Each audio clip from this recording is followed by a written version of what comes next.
ಆತ್ಮೀಯ ಸ್ಪರ್ಧಾ ಮಿತ್ರರೇ, ತಮಗೆಲ್ಲರಿಗೂ ಶುಭೋದಯ. ಮತ್ತೊಮ್ಮೆ ತಮಗೆಲ್ಲರಿಗೂ ಸಂತೋಷ್ ಲಾಡ್ ಫೌಂಡೇಶನ್ ಎಜುಕೇಷನ್ ಆ್ಯಪ್ಗೆ ಆತ್ಮೀಯ ಸ್ವಾಗತ. ಆತ್ಮೀಯ ವಿದ್ಯಾರ್ಥಿ ಮಿತ್ರರೇ, ನಾವು ನಿನ್ನೆ ತರಗತಿಯಲ್ಲಿ ಈ ಕರ್ನಾಟಕದ ಪರಿಚಯಕ್ಕೆ ಸಂಬಂಧಪಟ್ಟ ಹಾಗೆ ಚರ್ಚೆಯನ್ನು ಮಾಡ್ತಾ ಇದ್ವಿ. ಆ ಕರ್ನಾಟಕದ ಪರಿಚಯಕ್ಕೆ ಸಂಬಂಧಪಟ್ಟ ಹಾಗೆ ಇವತ್ತಿನ ಮುಂದುವರೆದ ಭಾಗವನ್ನು ಈ ಮೂಲಕ ಚರ್ಚೆ ಮಾಡೋಣ.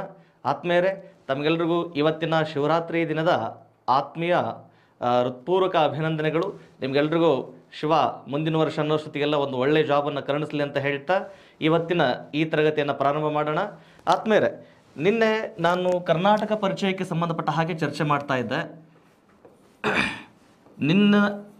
ಕರ್ನಾಟಕ ಪರಿಚಯಕ್ಕೆ ಸಂಬಂಧಪಟ್ಟ ಹಾಗೆ ಆತ್ಮೀಯರೇ, ಕರ್ನಾಟಕದಾದ್ಯಂತ ಈ ತರಗತಿಗಳು ತುಂಬ ಚೆನ್ನಾಗಿ ಮೂಡಿ ಬರ್ತಾ ಇದ್ದು, ನಿಮ್ಮ ಬೆಂಬಲ ಈ ಒಂದು ಎಜುಕೇಷನ್ ಆ್ಯಪ್ಗೆ ಹಾಗೂ ವೈಯಕ್ತಿಕವಾಗಿ ಎಲ್ಲ ಈ ಶಿಕ್ಷಕ ವೃಂದದವ್ರಿಗೆ ಹೀಗೆ ನಿಮ್ಮ ಬೆಂಬಲ ಇರಲಿ ಅಂತಂದು ಹೇಳ್ತಾ ಗಮನಿಸ್ರಿ. ಸರ್, ನಿನ್ನೆ ಕರ್ನಾಟಕದ ಪರಿಚಯದ ಬಗ್ಗೆ ಹೇಳಬೇಕಾದ್ರೆ ಕರ್ನಾಟಕ ರಾಜ್ಯ ರಚನೆ ಹಿನ್ನೆಲೆ, ಆಮೇಲೆ ಕರ್ನಾಟಕ ಎನ್ನುವಂತಹ ಪದ ಬರಬೇಕಾದ್ರೆ ಅದರ ಹಿನ್ನೆಲೆ ಏನಾಗಿತ್ತು, ಜೊತೆಗೆ ಕರ್ನಾಟಕದ ರಾಜ್ಯದ ವ್ಯಾಪ್ತಿ ಮತ್ತು ಅದರ ಹಿನ್ನೆಲೆ ಏನಾಗಿತ್ತು ಅದರ ಬಗ್ಗೆ ಚರ್ಚೆ ಮಾಡ್ತಾ ಇದ್ವಿ. ಇವೆಲ್ಲದರ ಜೊತೆಗೆ ಈ ಕರ್ನಾಟಕದ ಏಕೀಕರಣಕ್ಕೆ ಸಂಬಂಧಪಟ್ಟಾಗ ಒಂದಿಷ್ಟು ಹಿನ್ನೆಲೆಯನ್ನು ನೋಡ್ಕೊಳ್ತಾ ಇದ್ವಿ. ಅದಾದಮೇಲೆ ಭಾರತ ಸ್ವತಂತ್ರಗೊಂಡ ನಂತರ ಕರ್ನಾಟಕ ರಾಜ್ಯ ರಚನೆಗೆ ಸಂಬಂಧಪಟ್ಟಾಗೆ ಕೆಲವೊಂದಿಷ್ಟು ಮಾಹಿತಿಯನ್ನು ಹೇಳ್ಕೊಳ್ತಾ ಇದ್ವಿ. ಫ್ರೆಂಡ್ಸ್, ನೀವು ಗಮನಿಸಬೇಕಿತ್ತು, ನಾವು ಭಾರತ ಸ್ವತಂತ್ರಗೊಂಡ ಮೇಲೆ ಇನ್ನು ಕರ್ನಾಟಕ ರಾಜ್ಯ ರಚನೆಗೆ ಸಂಬಂಧಪಟ್ಟ ಹಾಗೆ ಇವತ್ತಿನ ತರಗತಿಗಳನ್ನು ಇಲ್ಲಿ ಕಂಟಿನ್ಯೂ ಮಾಡೋಣ. ಆದ್ಮೇಲೆ ಭಾರತ 1947ರಲ್ಲಿ ಸ್ವತಂತ್ರವನ್ನು ಘೋಷಿಸಿಕೊಂಡಾಗ 1947ರಲ್ಲಿ ಸ್ವತಂತ್ರ ಘೋಷಿಸಿಕೊಂಡಾಗ ನಮ್ಮದೇ ಆದಂತಹ ಇನ್ನೂ ಸಂವಿಧಾನ ಅಂಗೀಕೃತ ಆಗಿರಲಿಲ್ಲ, ಅಧಿಕೃತ ಸಂವಿಧಾನ ಇನ್ನೂ ಜಾರಿಯಲ್ಲಿರಲಿಲ್ಲ. ಆಗಿನ ಸಂದರ್ಭದೊಳಗೆ ಭಾರತದ ಆಡಳಿತದ ಅನುಕೂಲಕ್ಕಾಗಿ ಏನು ಮಾಡ್ತದೆ, ಇಲ್ಲೊಂದು ತಾತ್ಕಾಲಿಕ ಸರ್ಕಾರ ರಚನೆ ಆಗ್ತದೆ. ಆ ತಾತ್ಕಾಲಿಕ ಸರ್ಕಾರದ ವ್ಯಾಪ್ತಿಯೊಳಗೆ ಇಲ್ಲಿದ್ದಂತಹ ಮೊದಲ ಪ್ರಾಂತ್ಯ ಆಡಳಿತ ಏನಿತ್ತಲ್ಲ, ಆ ಪ್ರಾಂತ್ಯಗಳಿಂದ ಪ್ರತಿನಿಧಿಗಳನ್ನು ಆಯ್ಕೆ ಮಾಡಲಾಗ್ತಾ ಇತ್ತು. ಹಾಗೆ 1947ರಲ್ಲಿ ಕರ್ನಾಟಕದಿಂದ 1947ರಲ್ಲಿ ಕರ್ನಾಟಕದಿಂದ, ಅವಾಗ ಇದು ನಮ್ಮದು ರಾಜ್ಯ ಕರ್ನಾಟಕ ಅಂತೇಳಿ ಆಗಿರಲಿಲ್ಲ, ಇನ್ನು ಮೈಸೂರು ರಾಜ್ಯ ಅಂತಲೇ ಘೋಷಿಸ್ಕೊಳ್ತಾ ಇದ್ವಿ. ಈ ಮೈಸೂರು ರಾಜ್ಯದಿಂದ ಪ್ರತಿನಿಧಿಯನ್ನಾಗಿ KC ರೆಡ್ಡಿಯವರನ್ನು ಆಯ್ಕೆ ಮಾಡಿ ಕಳಿಸಲಾಗಿತ್ತು, ನೆನ್ಪಿಟ್ಕೊಳ್ಳಿ. ಸೊ ಅವಾಗ ಇವರು ಮೈಸೂರು ರಾಜ್ಯದ ಪ್ರತಿನಿಧಿಯಾಗಿ ಆಯ್ಕೆಯಾಗಿದ್ದರು ಅಥವಾ ಕರ್ನಾಟಕ ರಾಜ್ಯದ ಪ್ರತಿನಿಧಿಯಾಗಿ ಆಯ್ಕೆಯಾಗಿದ್ದರು. ಪರಿಣಾಮ ಈ KC ರೆಡ್ಡಿಯವರನ್ನು ನಾವು ಮುಂದಿನ ದಿನಮಾನಗಳಲ್ಲಿ ಏನಂತ ಗುರುತಿಸ್ಕೊಂಡ್ವಿ, ನಮ್ಮ ರಾಜ್ಯದ ಮೊದಲ ಮುಖ್ಯಮಂತ್ರಿ ಅಂತಂದೇಳಿ ಗುರುತಿಸ್ಕೊಂಡಿರ್ತಕ್ಕಂಥದ್ದು. ಸೊ ನೆನಪಿರಲಿ ಸರ್, ಭಾರತ ಸ್ವತಂತ್ರಗೊಂಡಾದ್ಮೇಲೆ ಕರ್ನಾಟಕದ ಸ್ಥಳೀಯ ಪ್ರಾಂತ್ಯದ ಪ್ರತಿನಿಧಿಯಾಗಿ ಯಾರನ್ನು ಆಯ್ಕೆ ಮಾಡ್ಕೊಳ್ಳಲಾಗಿತ್ತು ಅಂತಂದರೆ KC ರೆಡ್ಡಿಯವರನ್ನು ಆಯ್ಕೆ ಮಾಡ್ಕೊಳ್ಳಲಾಗಿತ್ತು. ಇವರನ್ನೇ ನಾವು ನಮ್ಮ ರಾಜ್ಯದ ಮೊದಲ ಮುಖ್ಯಮಂತ್ರಿ ಅಂತಂದೇಳಿ ಘೋಷಿಸ್ಕೊಂಡಿರ್ತಕ್ಕಂಥದ್ದು. ಇದಾದಮೇಲೆ ಭಾರತದ ಸಂವಿಧಾನ ಜಾರಿ ಬಂದಿದ್ದು 1950ರಲ್ಲಿ, ನಮಗೆಲ್ರಿಗೂ ಗೊತ್ತಿರತಕ್ಕಂಥದ್ದು. ಅದಾದಮೇಲೆ 1951-52ನೇ ಸಾಲಿನಲ್ಲಿ 1951-52ನೇ ಸಾಲಿನಲ್ಲಿ ಭಾರತದಾದ್ಯಂತ ಮೊದಲ ಬಾರಿಗೆ ಸಾರ್ವತ್ರಿಕ ಚುನಾವಣೆಗಳು ಆಯೋಜನೆಗೊಂಡವು. ಇಡೀ ಭಾರತದಾದ್ಯಂತ ಮೊದಲು ಸಾರ್ವತ್ರಿಕ ಚುನಾವಣೆಗಳು ಆಯೋಜನೆಗೊಂಡಿದ್ದು ಅಂತ ಬಂದಾಗ 1951 ಮತ್ತು 52ನೇ ಸಾಲಿನಲ್ಲಿ. ಈ ಸಂದರ್ಭದಲ್ಲಿ ಕರ್ನಾಟಕದಲ್ಲಿಯೂ ಕೂಡ ಚುನಾವಣೆಗಳು ಆಯೋಜನೆಗೊಂಡಿದ್ದು. ಈ ಸಂದರ್ಭದೊಳಗೆ ಕರ್ನಾಟಕದಲ್ಲಿ ಮುಖ್ಯಮಂತ್ರಿಯಾಗಿ ಚುನಾಯಿತರಾದವರು ಅಂತ ಬಂದಾಗ ನೆನ್ಪಿಟ್ಕೊಳ್ಳಿ ಸರ್, ಕೆಂಗಲ್ ಹನುಮಂತಯ್ಯನವರು. ನೆನ್ಪಿಟ್ಕೊಳ್ಳಿ, ಈ ಸಂದರ್ಭದೊಳಗೆ ಕರ್ನಾಟಕದ ಮುಖ್ಯಮಂತ್ರಿಯಾಗಿ ಆಯ್ಕೆಯಾದವರು ಯಾರು ಅಂತಂದರೆ ಕೆಂಗಲ್ ಹನುಮಂತಯ್ಯನವರು. ನೆನಪಿರಲಿ, ಇಲ್ಲಿ ಕೆಂಗಲ್ ಹನುಮಂತಯ್ಯ ಹಾಗೂ KC ರೆಡ್ಡಿಯವರ ಮಧ್ಯೆ ಇಲ್ಲಿ ನಮಗೆ ಪ್ರಶ್ನೆಗಳನ್ನು ಹೇಗೆ ಕೇಳುವಂತಹ ಸಾಧ್ಯತೆ ಇರುತ್ತೆ ಅಂದರೆ, KC ರೆಡ್ಡಿಯವರನ್ನು ನಾವು ಅಧಿಕೃತವಾಗಿ ಕರ್ನಾಟಕದ ಮೊದಲ ಮುಖ್ಯಮಂತ್ರಿ ಅಂತಂದೇಳಿ ಘೋಷಿಸ್ಕೊಂಡಿದ್ದಾವೆ. ಆ ನಂತರ ಅದನ್ನು ಇಟ್ಕೊಂಡೆ ನಮ್ಮ ಪ್ರಶ್ನೆ ಕೇಳ್ತಾನೆ, ಕರ್ನಾಟಕದ ಮೊದಲ ಮುಖ್ಯಮಂತ್ರಿ ಅಂತಂದೇಳಿ. ಆ ನಂತರ ಕರ್ನಾಟಕದ ಮೊದಲ ಚುನಾಯಿತ ಮುಖ್ಯಮಂತ್ರಿ ಯಾರು ಅಂತ ಪ್ರಶ್ನೆ ಕೇಳ್ತಾರೆ. ಸೊ ಕರ್ನಾಟಕದ ಮೊದಲ ಚುನಾಯಿತ ಮುಖ್ಯಮಂತ್ರಿ ಅಂತಂದರೆ ದಟ್ ಈಸ್ ಕೆಂಗಲ್ ಹನುಮಂತಯ್ಯನವರು. ನೆನ್ಪಿಟ್ಕೊಳ್ಳಿ, ಕರ್ನಾಟಕದಲ್ಲಿ ಸಂವಿಧಾನದ ಅಧಿಕೃತ ಜಾರಿಯಾಗಿ ಸಾರ್ವತ್ರಿಕ ಚುನಾವಣೆಗಳು ಮೊದಲು ನಡೆದಂತಹ ಸಂದರ್ಭದಲ್ಲಿ ಆ ಮೊದಲ ಸಾರ್ವತ್ರಿಕ ಚುನಾವಣೆಯಲ್ಲಿ ಕರ್ನಾಟಕದ ಮುಖ್ಯಮಂತ್ರಿಯಾಗಿ ಚುನಾಯಿತರಾದವರು ಯಾರು ಅಂತ ಬಂದಾಗ ದಟ್ ಈಸ್ ಕೆಂಗಲ್ ಹನುಮಂತಯ್ಯನವರು. ಈಗ ಇವರನ್ನು ನಾವೇನಂತ ಗುರುತಿಸ್ತೇವೆ ಅಂತಂದರೆ ಇವರನ್ನು ಕರ್ನಾಟಕದ ಮೊದಲ ಚುನಾಯಿತ ಮುಖ್ಯಮಂತ್ರಿ ಅಂತಂದೇಳಿ ಗುರುತಿಸ್ತೇವೆ. ಇದೊಂದು ಸ್ವಲ್ಪ ನೆನ್ಪಿಟ್ಕೊಳ್ಳಿಕ್ಕೆ ಸಾಧ್ಯ ಆಗಲಿ. ಇಷ್ಟಾದ್ಮೇಲೆ ಸರ್, ಇನ್ನು ಈ 1951-52 ಸಾಲೊಳಗೆ ಕರ್ನಾಟಕ ರಾಜ್ಯ ರಚನೆಯ ಸಂದರ್ಭದಲ್ಲಿ ಕರ್ನಾಟಕ ಅವಾಗಿನ್ನು ಮೈಸೂರು ರಾಜ್ಯ ಅಂತಲೇ ಕರೆಸ್ಕೊಳ್ತಾ ಇತ್ತು. ಇವತ್ತಿನ ವಿಶಾಲ ವ್ಯಾಪ್ತಿಯ ರಾಜ್ಯ ಏನೈತಲ್ಲ ಆ ರೀತಿಯ ವಿಶಾಲ ವ್ಯಾಪ್ತಿಯ ರಾಜ್ಯ ಆಗಿರಲಿಲ್ಲ. ಕೇವಲ 9 ಜಿಲ್ಲೆಗಳನ್ನು ಒಳಗೊಂಡಿದ್ದಂತಹ ಮೈಸೂರು ಪ್ರಾಂತ್ಯ ಮಾತ್ರ ಅವಾಗ ಮೈಸೂರು ರಾಜ್ಯ ಅಂತ ಗುರುತಿಸ್ಕೊಳ್ತಾ ಇತ್ತು. ಈ ಸಂದರ್ಭದೊಳಗೆ ಕೆಲವೊಂದಿಷ್ಟು ಭಾರತದಲ್ಲಿ ಕೆಲವೊಂದಿಷ್ಟು ಘಟನೆಗಳು ನಡೀತವೆ ರಾಜ್ಯ ರಚನೆಗೆ ಸಂಬಂಧಪಟ್ಟ ಹಾಗೆ. ಅದರಲ್ಲಿಯೂ 1953ರ ಘಟನೆ. ಈ 1953ರಲ್ಲಿ ಆಂಧ್ರ ಪ್ರದೇಶದೊಳಗೆ ಈ ಪ್ರಮುಖ ಕಾಂಗ್ರೆಸ್ ಕಾರ್ಯಕರ್ತ ಆಗಿದ್ದಂತಹ ಈ ಪೊಟ್ಟಿ ಶ್ರೀರಾಮುಲು ರವರ ನಿರಂತರ ಉಪವಾಸ ಹೋರಾಟ ಮತ್ತು ಉಪವಾಸದ ಸತ್ಯಾಗ್ರಹದ ಪರಿಣಾಮ ಏನಾಗ್ತದೆ, 1953ರಲ್ಲಿ ಆಂಧ್ರ ಪ್ರದೇಶ ರಾಜ್ಯ ರಚನೆ ಆಗ್ತದೆ. ನೆನಪಿರಲಿ, ಈ ಆಂಧ್ರ ಪ್ರದೇಶ ರಾಜ್ಯ ರಚನೆಯ ಹಿನ್ನೆಲೆ ಅಥವಾ ಆಧಾರ ಅಥವಾ ಮಾನದಂಡ ಯಾವುದು ಅಂತಂದರೆ, ಪೊಟ್ಟಿ ಶ್ರೀರಾಮುಲುರವರು ಇಲ್ಲಿ ಬೇಡಿಕೆ ಇಡೋದು ಏನಪ್ಪ ಅಂತಂದರೆ, ಮದ್ರಾಸ್ ಪ್ರಾಂತ್ಯದ ಒಳಗೆ ಇದ್ದಂತಹ ಅತಿ ಹೆಚ್ಚು ತೆಲುಗು ಮಾತನಾಡುವಂತಹ ತೆಲುಗು ಭಾಷಿಗರ ಒಂದು ಭಾಷಾವಾರು ಆಧಾರದ ಮೇಲೆ ರಾಜ್ಯ ರಚನೆ ಆಗಬೇಕು ಅಂತೇಳಿ ಇವರು ಅಮರಣಾಂತ ಉಪವಾಸ ಸತ್ಯಾಗ್ರಹವನ್ನು ಕೈಗೊಳ್ತಾರೆ. ನೆನಪಿರಲಿ ಸರ್, ಸುಮಾರು ಇವರು 58 ದಿನಗಳ ಕಾಲ ನಿರಂತರ ಉಪವಾಸದ ಪರಿಣಾಮ ಆ ಉಪವಾಸ ಸತ್ಯಾಗ್ರಹದಲ್ಲೇ ಅಸುನೀಗಿ ಬಿಡ್ತಾರೆ. ಇದು ಆಗಿನ ಸಂದರ್ಭದೊಳಗೆ ಭಾರತದಾದ್ಯಂತ ಆಂತರಿಕ ಅತಿದೊಡ್ಡ ಕಲಹಗಳಿಗೆ ಕಾರಣ ಆಗಿ ಅನಿವಾರ್ಯವಾಗಿ ಭಾಷಾವಾರು ಪ್ರಾಂತ್ಯಗಳ ರಚನೆಗೆ ಅಲ್ಲಿ ಕೇಂದ್ರ ಸರ್ಕಾರ ಒಪ್ಪಿಗೆಯನ್ನು ಸೂಚಿಸ್ತಕ್ಕಂಥದ್ದು. ಅದರ ಪರಿಣಾಮ ಭಾರತದಲ್ಲಿ ರಚನೆಗೊಂಡಂತಹ ಮೊದಲ ರಾಜ್ಯ ಆಂಧ್ರ ಪ್ರದೇಶ ಯಾವ ಆಧಾರದ ಮೇಲೆ ಅಂತಂದರೆ ಭಾಷಾವಾರು ಆಧಾರದ ಮೇಲೆ. ನೆನ್ಪಿಟ್ಕೊಳ್ಳಿ, ಇದಕ್ಕಿಂತ ಮುಂಚೆ ಭಾರತದಲ್ಲಿ ರಾಜ್ಯಗಳು ರಚನೆ ಆಗ್ತಾ ಇದ್ದಂತಹ ವ್ಯಾಪ್ತಿ ಏನಾಗಿತ್ತು ಅಂದರೆ ಭಾಷಾವಾರು ಆಗಿರಲಿಲ್ಲ. ಪ್ರಾಂತೀಯ ರಾಜ್ಯಗಳನ್ನು ಆಧಾರವಾಗಿಟ್ಕೊಂಡೇ ರಾಜ್ಯಗಳನ್ನು ರಚನೆ ಮಾಡಬೇಕು ಅಂತೇಳಿ ಇದಕ್ಕಿಂತ ಮುಂಚೆ ಎಸ್.ಕೆ. ಧಾರ್ ಸಮಿತಿ ಅಂತೇಳಿ ನೇಮಕ ಆಗಿತ್ತು. ಎಸ್.ಕೆ. ಧಾರ್ ಸಮಿತಿ, ಆಮೇಲೆ ಪಿ ಸಮಿತಿ ಅಂತಂದೇಳಿ ಈ ಮುಂಚೆ ಎರಡೂ ಇದ್ವು. ಇವು ಈ ಎರಡೂ ಸಮಿತಿಗಳು ಏನು ಮಾಡ್ತವೆ, ಭಾಷಾವಾರು ಪ್ರಾಂತ್ಯಗಳ ರಾಜ್ಯ ರಚನೆಗೆ ಅವರು ಆದ್ಯತೆಯನ್ನು ನೀಡಲಿಲ್ಲ.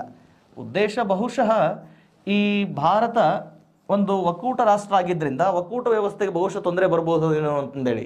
ಯಾಕಂದರೆ ಈಗ ನಾವು ಇಲ್ಲೇ ನೋಡ್ರಿ, ಭಾಷಾವಾರ ಆಧಾರದ ಮೇಲೆ ತಮಿಳಿಗರು, ಕನ್ನಡಿಗರು, ಆಮೇಲೆ ತೆಲುಗು ಅಂತಂದೇಳಿ ಒಂದಿಷ್ಟು ಪ್ರಾದೇಶಿಕ ವಿಭೇದತೆಯನ್ನು ಮಾಡಿಕೊಂಡು ನಮ್ಮದೇ ಆದಂತಹ ಐಡೆಂಟಿಫಿಕೇಶನ್ ಇಟ್ಕೊಂಡಿದ್ದಾವೆ. ಈ ಐಡೆಂಟಿಫಿಕೇಶನ್ ಬಹುಶಃ ಮುಂದಿನ ದಿನಮಾನಗಳಲ್ಲಿ ಒಕ್ಕೂಟ ವ್ಯವಸ್ಥೆಗೆ ಸಮಸ್ಯೆ ಆಗಬಹುದು ಅನ್ನುವಂಥ ಹಿನ್ನೆಲೆಯಲ್ಲಿ ಬಹುಶಃ ಇವರು ಭಾಷಾವಾರ ಆಧಾರದ ಮೇಲೆ ವಿರೋಧಿಸಿರಬಹುದು. ಸೊ ಹೀಗಾಗಿ ಫೈನಲಿ ಭಾರತದೊಳಗೆ ಇವತ್ತು ರಾಜ್ಯ ರಚನೆ ಆಗಿರುವ ಆಧಾರವೇ ಭಾಷಾವಾರು ಅನ್ನುವಂಥದ್ದು. ಸೊ ಹೀಗಾಗಿ ಈ ಭಾಷಾವಾರು ರಾಜ್ಯ ರಚನೆಗೆ ಮೂಲ ಬುನಾದಿ ಯಾಕೆ ಕೊಟ್ಟವರು ಅಂತ ಬಂದಾಗ ಪೊಟ್ಟಿ ಶ್ರೀರಾಮುಲುರವರು. ಈ ಪೊಟ್ಟಿ ಶ್ರೀರಾಮುಲುರವರ ಹೋರಾಟದ ಪರಿಣಾಮ ಆಂಧ್ರ ಪ್ರದೇಶ ರಾಜ್ಯವನ್ನು ಭಾಷಾವಾರು ರಾಜ್ಯ ಅಂತೇಳಿ 1953ರಲ್ಲಿ ಕೇಂದ್ರ ಸರ್ಕಾರ ಘೋಷಣೆ ಮಾಡುತ್ತದೆ. ಸೊ ಒಂದು ರಾಜ್ಯ ಭಾಷಾವಾರು ಪ್ರಾಂತ್ಯ ಎನ್ನುವ ಹಾಗೆ ಘೋಷಣೆ ಆದ ಮೇಲೆ ಇನ್ನು ಉಳಿದ ಭಾರತದ ವಿವಿಧ ಭಾಗಗಳಲ್ಲಿಯೂ ಕೂಡ ಏನಾಗ್ತದೆ, ಭಾಷಾವಾರು ಪ್ರಾಂತ್ಯಗಳ ರಚನೆಗೆ ಅತಿ ದೊಡ್ಡ ಬೇಡಿಕೆ ಉಂಟಾಗ್ತದೆ. ಈ ಭಾಷಾವಾರು ಪ್ರಾಂತ್ಯಗಳ ರಚನೆಗೆ ಬೇಡಿಕೆಯ ಸಂದರ್ಭದೊಳಗೆ ಇವನ್ ಕರ್ನಾಟಕದಲ್ಲಿಯೂ ಸಹ ಭಾಷಾವಾರು ಆಧಾರದ ಮೇಲೆ ರಾಜ್ಯ ರಚನೆ ಆಗಬೇಕು ಅನ್ನುವಂಥದ್ದು. ನೋಡ್ರಿ, ಬಿಫೋರ್ ಸ್ವತಂತ್ರನೇ, ಈ ಸ್ವತಂತ್ರ ಹೋರಾಟಕ್ಕಿಂತ ಮುಂಚೆ ಮತ್ತು ಸ್ವತಂತ್ರ ಹೋರಾಟದ ಜೊತೆಗೇನೆ ಕರ್ನಾಟಕದಲ್ಲಿ ಈ ಕರ್ನಾಟಕ ಭಾಷೆಯ ಆಧಾರದ ಮೇಲೆ ರಾಜ್ಯ ರಚನೆ ಆಗಬೇಕು ಅನ್ನುವಂತಹ ಕರ್ನಾಟಕದ ಏಕೀಕರಣದ ಹೋರಾಟಗಳು ನಡೀತಾ ಇದ್ವು.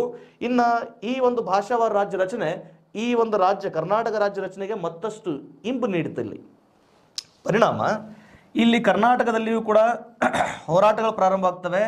ಇಲ್ಲಿ ಅಂದಾನಯ್ಯ ದೊಡ್ಡಮೇಟಿ ಎನ್ನುವರು, ನೆನಪಿರಲಿ, ಅಂದಾನಯ್ಯ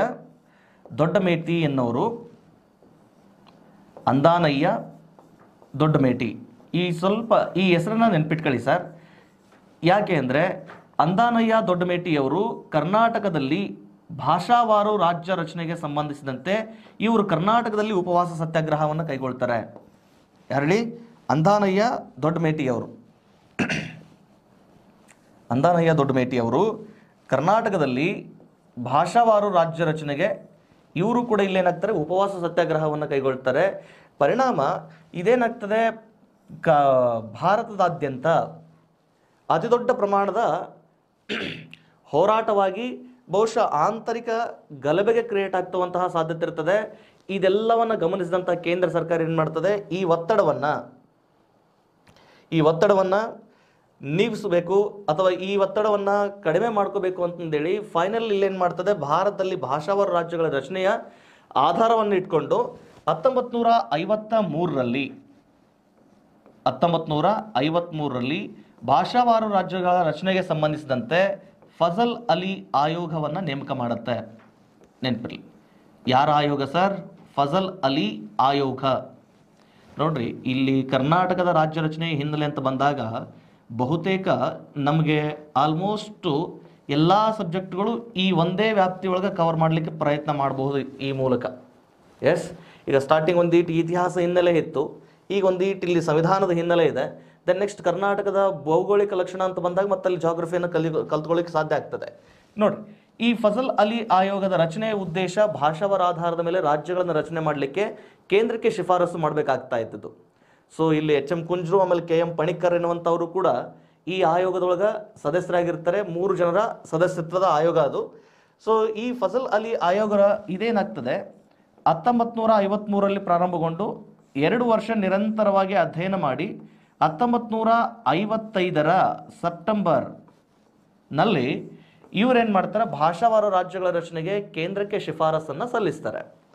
ಸೊ ಇವರು ಶಿಫಾರಸು ಸಲ್ಲಿಸಿರುವ ಆಧಾರದ ಮೇಲೆ ಇಲ್ಲಿ ಇವರೇನು ಮಾಡ್ತಾರೆ, 3 ಕೇಂದ್ರಾಡಳಿತ ಪ್ರದೇಶಗಳ ಜೊತೆಗೆ 3 ಕೇಂದ್ರಾಡಳಿತ ಪ್ರದೇಶಗಳು ಅಂದರೆ ಇವರು ಹೇಳ್ತಾರೆ ಅಂಡಮಾನ್ ನಿಕೋಬಾರ್, ದೆಹಲಿ ಮತ್ತು ಮಣಿಪುರ ರಾಜ್ಯಗಳ ಜೊತೆಗೆ ರಾಜ್ಯಗಳನ್ನ ಕೇಂದ್ರಾಡಳಿತ ಪ್ರದೇಶದ ಜೊತೆಗೆ 16 ರಾಜ್ಯಗಳನ್ನು ರಚನೆ ಮಾಡಬೇಕು ಅಂತೇಳಿ ಶಿಫಾರಸು ಮಾಡ್ತಾರೆ. ಬಟ್ ಗಮನದಲ್ಲಿರಲಿ ಸರ್, ಇವರು ಶಿಫಾರಸು ಮಾಡಿದ್ದು 3 ಕೇಂದ್ರಾಡಳಿತ ಪ್ರದೇಶ ಮತ್ತು 16 ರಾಜ್ಯಗಳು ಅಂತಂದೇಳಿ. ಆದರೆ ಇವರು ಶಿಫಾರಸು ಮಾಡಿದಂತಹ ಅಷ್ಟು ನಿಯಮಾವಳಿಗಳನ್ನು ಕೇಂದ್ರ ಸರ್ಕಾರ ಯಥಾವತ್ತಾಗಿ ಜಾರಿಗೆ ತರಲಿಲ್ಲ. ಅವುಗಳನ್ನೊಂದಿಷ್ಟು ಮಾಡಿಫೈಡ್ ಮಾಡಿ 1956ರ ನವೆಂಬರ್ 1ರಂದು 1956ರ ನವೆಂಬರ್ 1ರಂದು ಭಾರತದಲ್ಲಿ ಸುಮಾರು 14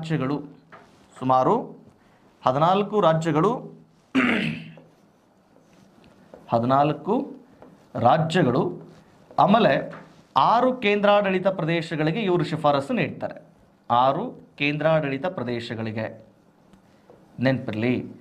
ಸೊ ಅವರು ಶಿಫಾರಸು ನೀಡಿದ್ದು 3 ಕೇಂದ್ರಾಡಳಿತ ಪ್ರದೇಶ. ಆ 3 ಕೇಂದ್ರಾಡಳಿತ ಪ್ರದೇಶ ಜೊತೆಗೆ ಮತ್ತೊಂದಿಷ್ಟು 3 ಕೇಂದ್ರಾಡಳಿತ ಪ್ರದೇಶಗಳನ್ನು ಸೇರಿಸ್ಕೊಂಡು 6 ಕೇಂದ್ರಾಡಳಿತ ಪ್ರದೇಶ, 14 ರಾಜ್ಯಗಳಿಗೆ ಇಲ್ಲಿ ಶಿಫಾರಸನ್ನು ನೀಡಲಾಗ್ತದೆ. ಬಟ್ ಇವರು 3 ಕೇಂದ್ರಾಡಳಿತ ಲೈಕ್ ದೆಹಲಿ, ಮಣಿಪುರ, ಅಂಡಮಾನ್ ನಿಕೋಬಾರ್ಗಳನ್ನು ಕೇಂದ್ರಾಡಳಿತ ವ್ಯಾಪ್ತಿಗೆ ಸೇರಿಸಬೇಕು ಅಂತೇಳಿ ಶಿಫಾರಸು ಜೊತೆಗೆ 16 ರಾಜ್ಯಗಳನ್ನು ರಚನೆ ಮಾಡಬೇಕು ಅನ್ನುವಂತಹ ಅವರು ಶಿಫಾರಸು ನೀಡಿದರು. ಬಟ್ ಅಷ್ಟು ಶಿಫಾರಸುಗಳನ್ನು ಅಲ್ಲಿ ಜಾರಿ ತರಲಿಕ್ಕೆ ಆಗಲಿಲ್ಲ. ಕೇಂದ್ರ ಸರ್ಕಾರ ಫೈನಲಿ ತೀರ್ಮಾನ ಮಾಡಿದ್ದೇನಪ್ಪ ಅಂದರೆ 1956ರ ನವೆಂಬರ್ 1ರಂದು 14 ರಾಜ್ಯಗಳು ಮತ್ತು 6 ಕೇಂದ್ರಾಡಳಿತ ಪ್ರದೇಶಗಳನ್ನು ರಚನೆ ಮಾಡಿತು.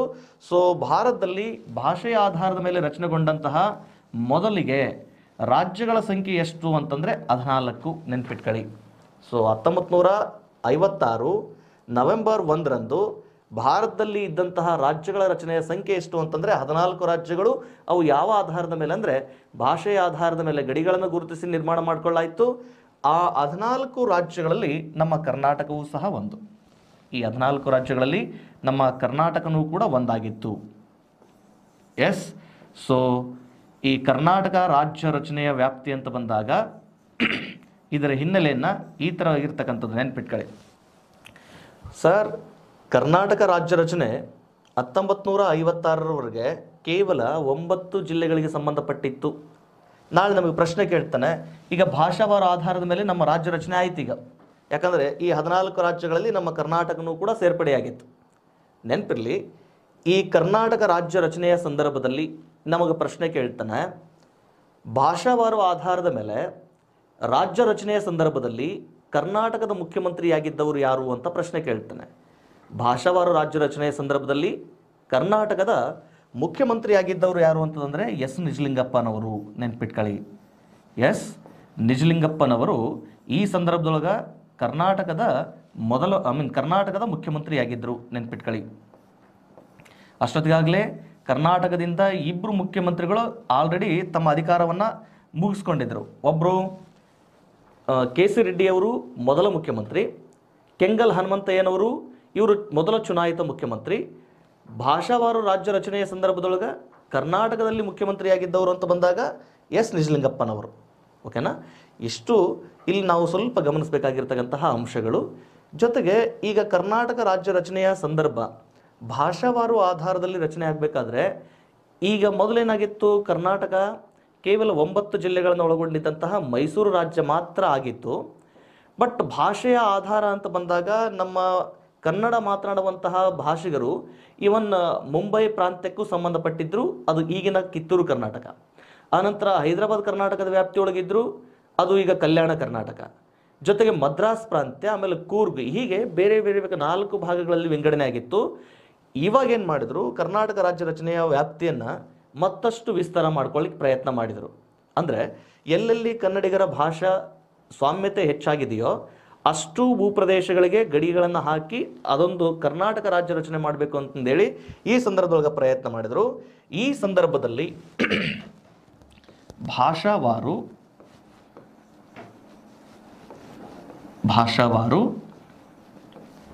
ರಾಜ್ಯ ರಚನೆಯ ಸಂದರ್ಭದಲ್ಲಿ ಭಾಷಾವಾರು ರಾಜ್ಯ ರಚನೆಯ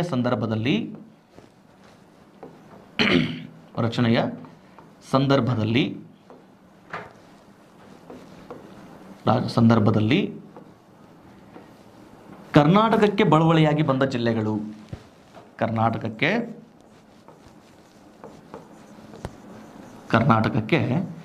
ಬಳುವಳಿಯಾಗಿ ಬಂದ ಜಿಲ್ಲೆಗಳು, ನೆನಪಿರಲಿ, ಬಳುವಳಿಯಾಗಿ ಬಂದ ಜಿಲ್ಲೆಗಳು. ಇದು ನಿಮಗೆ ಪ್ರಶ್ನೆ ಆಗೋ ಸಾಧ್ಯತೆ ತುಂಬ ಹೆಚ್ಚಾಗಿರ್ತದೆ. ನೆನಪಿಟ್ಕೊಳ್ಳಿ, ಯಾವ್ಯಾವ ವ್ಯಾಪ್ತಿಯಿಂದ ಯಾವ್ಯಾವ ಜಿಲ್ಲೆಗಳು ಬಳುವಳಿಯಾಗಿ ಬಂದವು ಅನ್ನುವಂಥದ್ದು. ಸೊ ಭಾಷಾವಾರು ಪ್ರಾಂತ್ಯದ ರಚನೆಯೊಳಗೆ ಕರ್ನಾಟಕಕ್ಕೆ ಯಾವ್ಯಾವ ಜಿಲ್ಲೆಗಳು ಬಳುವಳಿಯಾಗಿ ಬಂದವು ಅಂತ ಬಂದಾಗ ಗಮನಿಸಿ ಸರ್.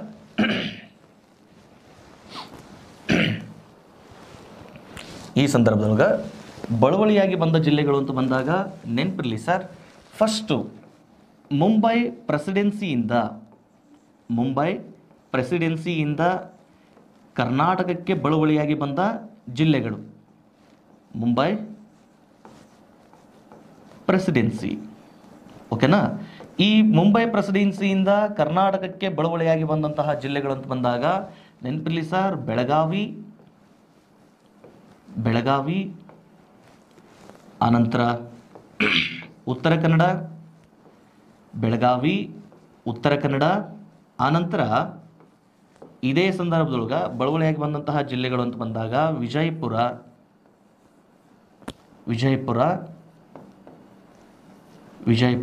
ಹಾಗೂ ಧಾರವಾಡ. ಈ ಸಂದರ್ಭದಲ್ಲಿ ಕರ್ನಾಟಕಕ್ಕೆ ಬಳುವಳಿಯಾಗಿ ಜಿಲ್ಲೆಗಳಾಗಿ ಬರ್ತವೆ, ನೆನಪಿಟ್ಕೊಳ್ಳಿ. ಸೊ ಮುಂಬೈ ಪ್ರೆಸಿಡೆನ್ಸಿಯಿಂದ ಕರ್ನಾಟಕಕ್ಕೆ ಬಳುವಳಿಯಾಗಿ ಬಂದಂತಹ ಜಿಲ್ಲೆಗಳು ಅಂತ ಬಂದಾಗ ಬೆಳಗಾವಿ, ಉತ್ತರ ಕನ್ನಡ, ವಿಜಯಪುರ, ಧಾರವಾಡ. ಇವು ಈ ಭಾಷಾವಾರು ರಾಜ್ಯದ ರಚನೆಯ ಸಂದರ್ಭದಲ್ಲಿ ಕರ್ನಾಟಕಕ್ಕೆ ಬಳುವಳಿಯಾಗಿ ಬಂದಂತಹ ಜಿಲ್ಲೆಗಳು. ಓಕೆನಾ? ಇದಾದ್ಮೇಲೆ ಹೈದರಾಬಾದ್ ಕರ್ನಾಟಕ ಅಥವಾ ಹೈದರಾಬಾದ್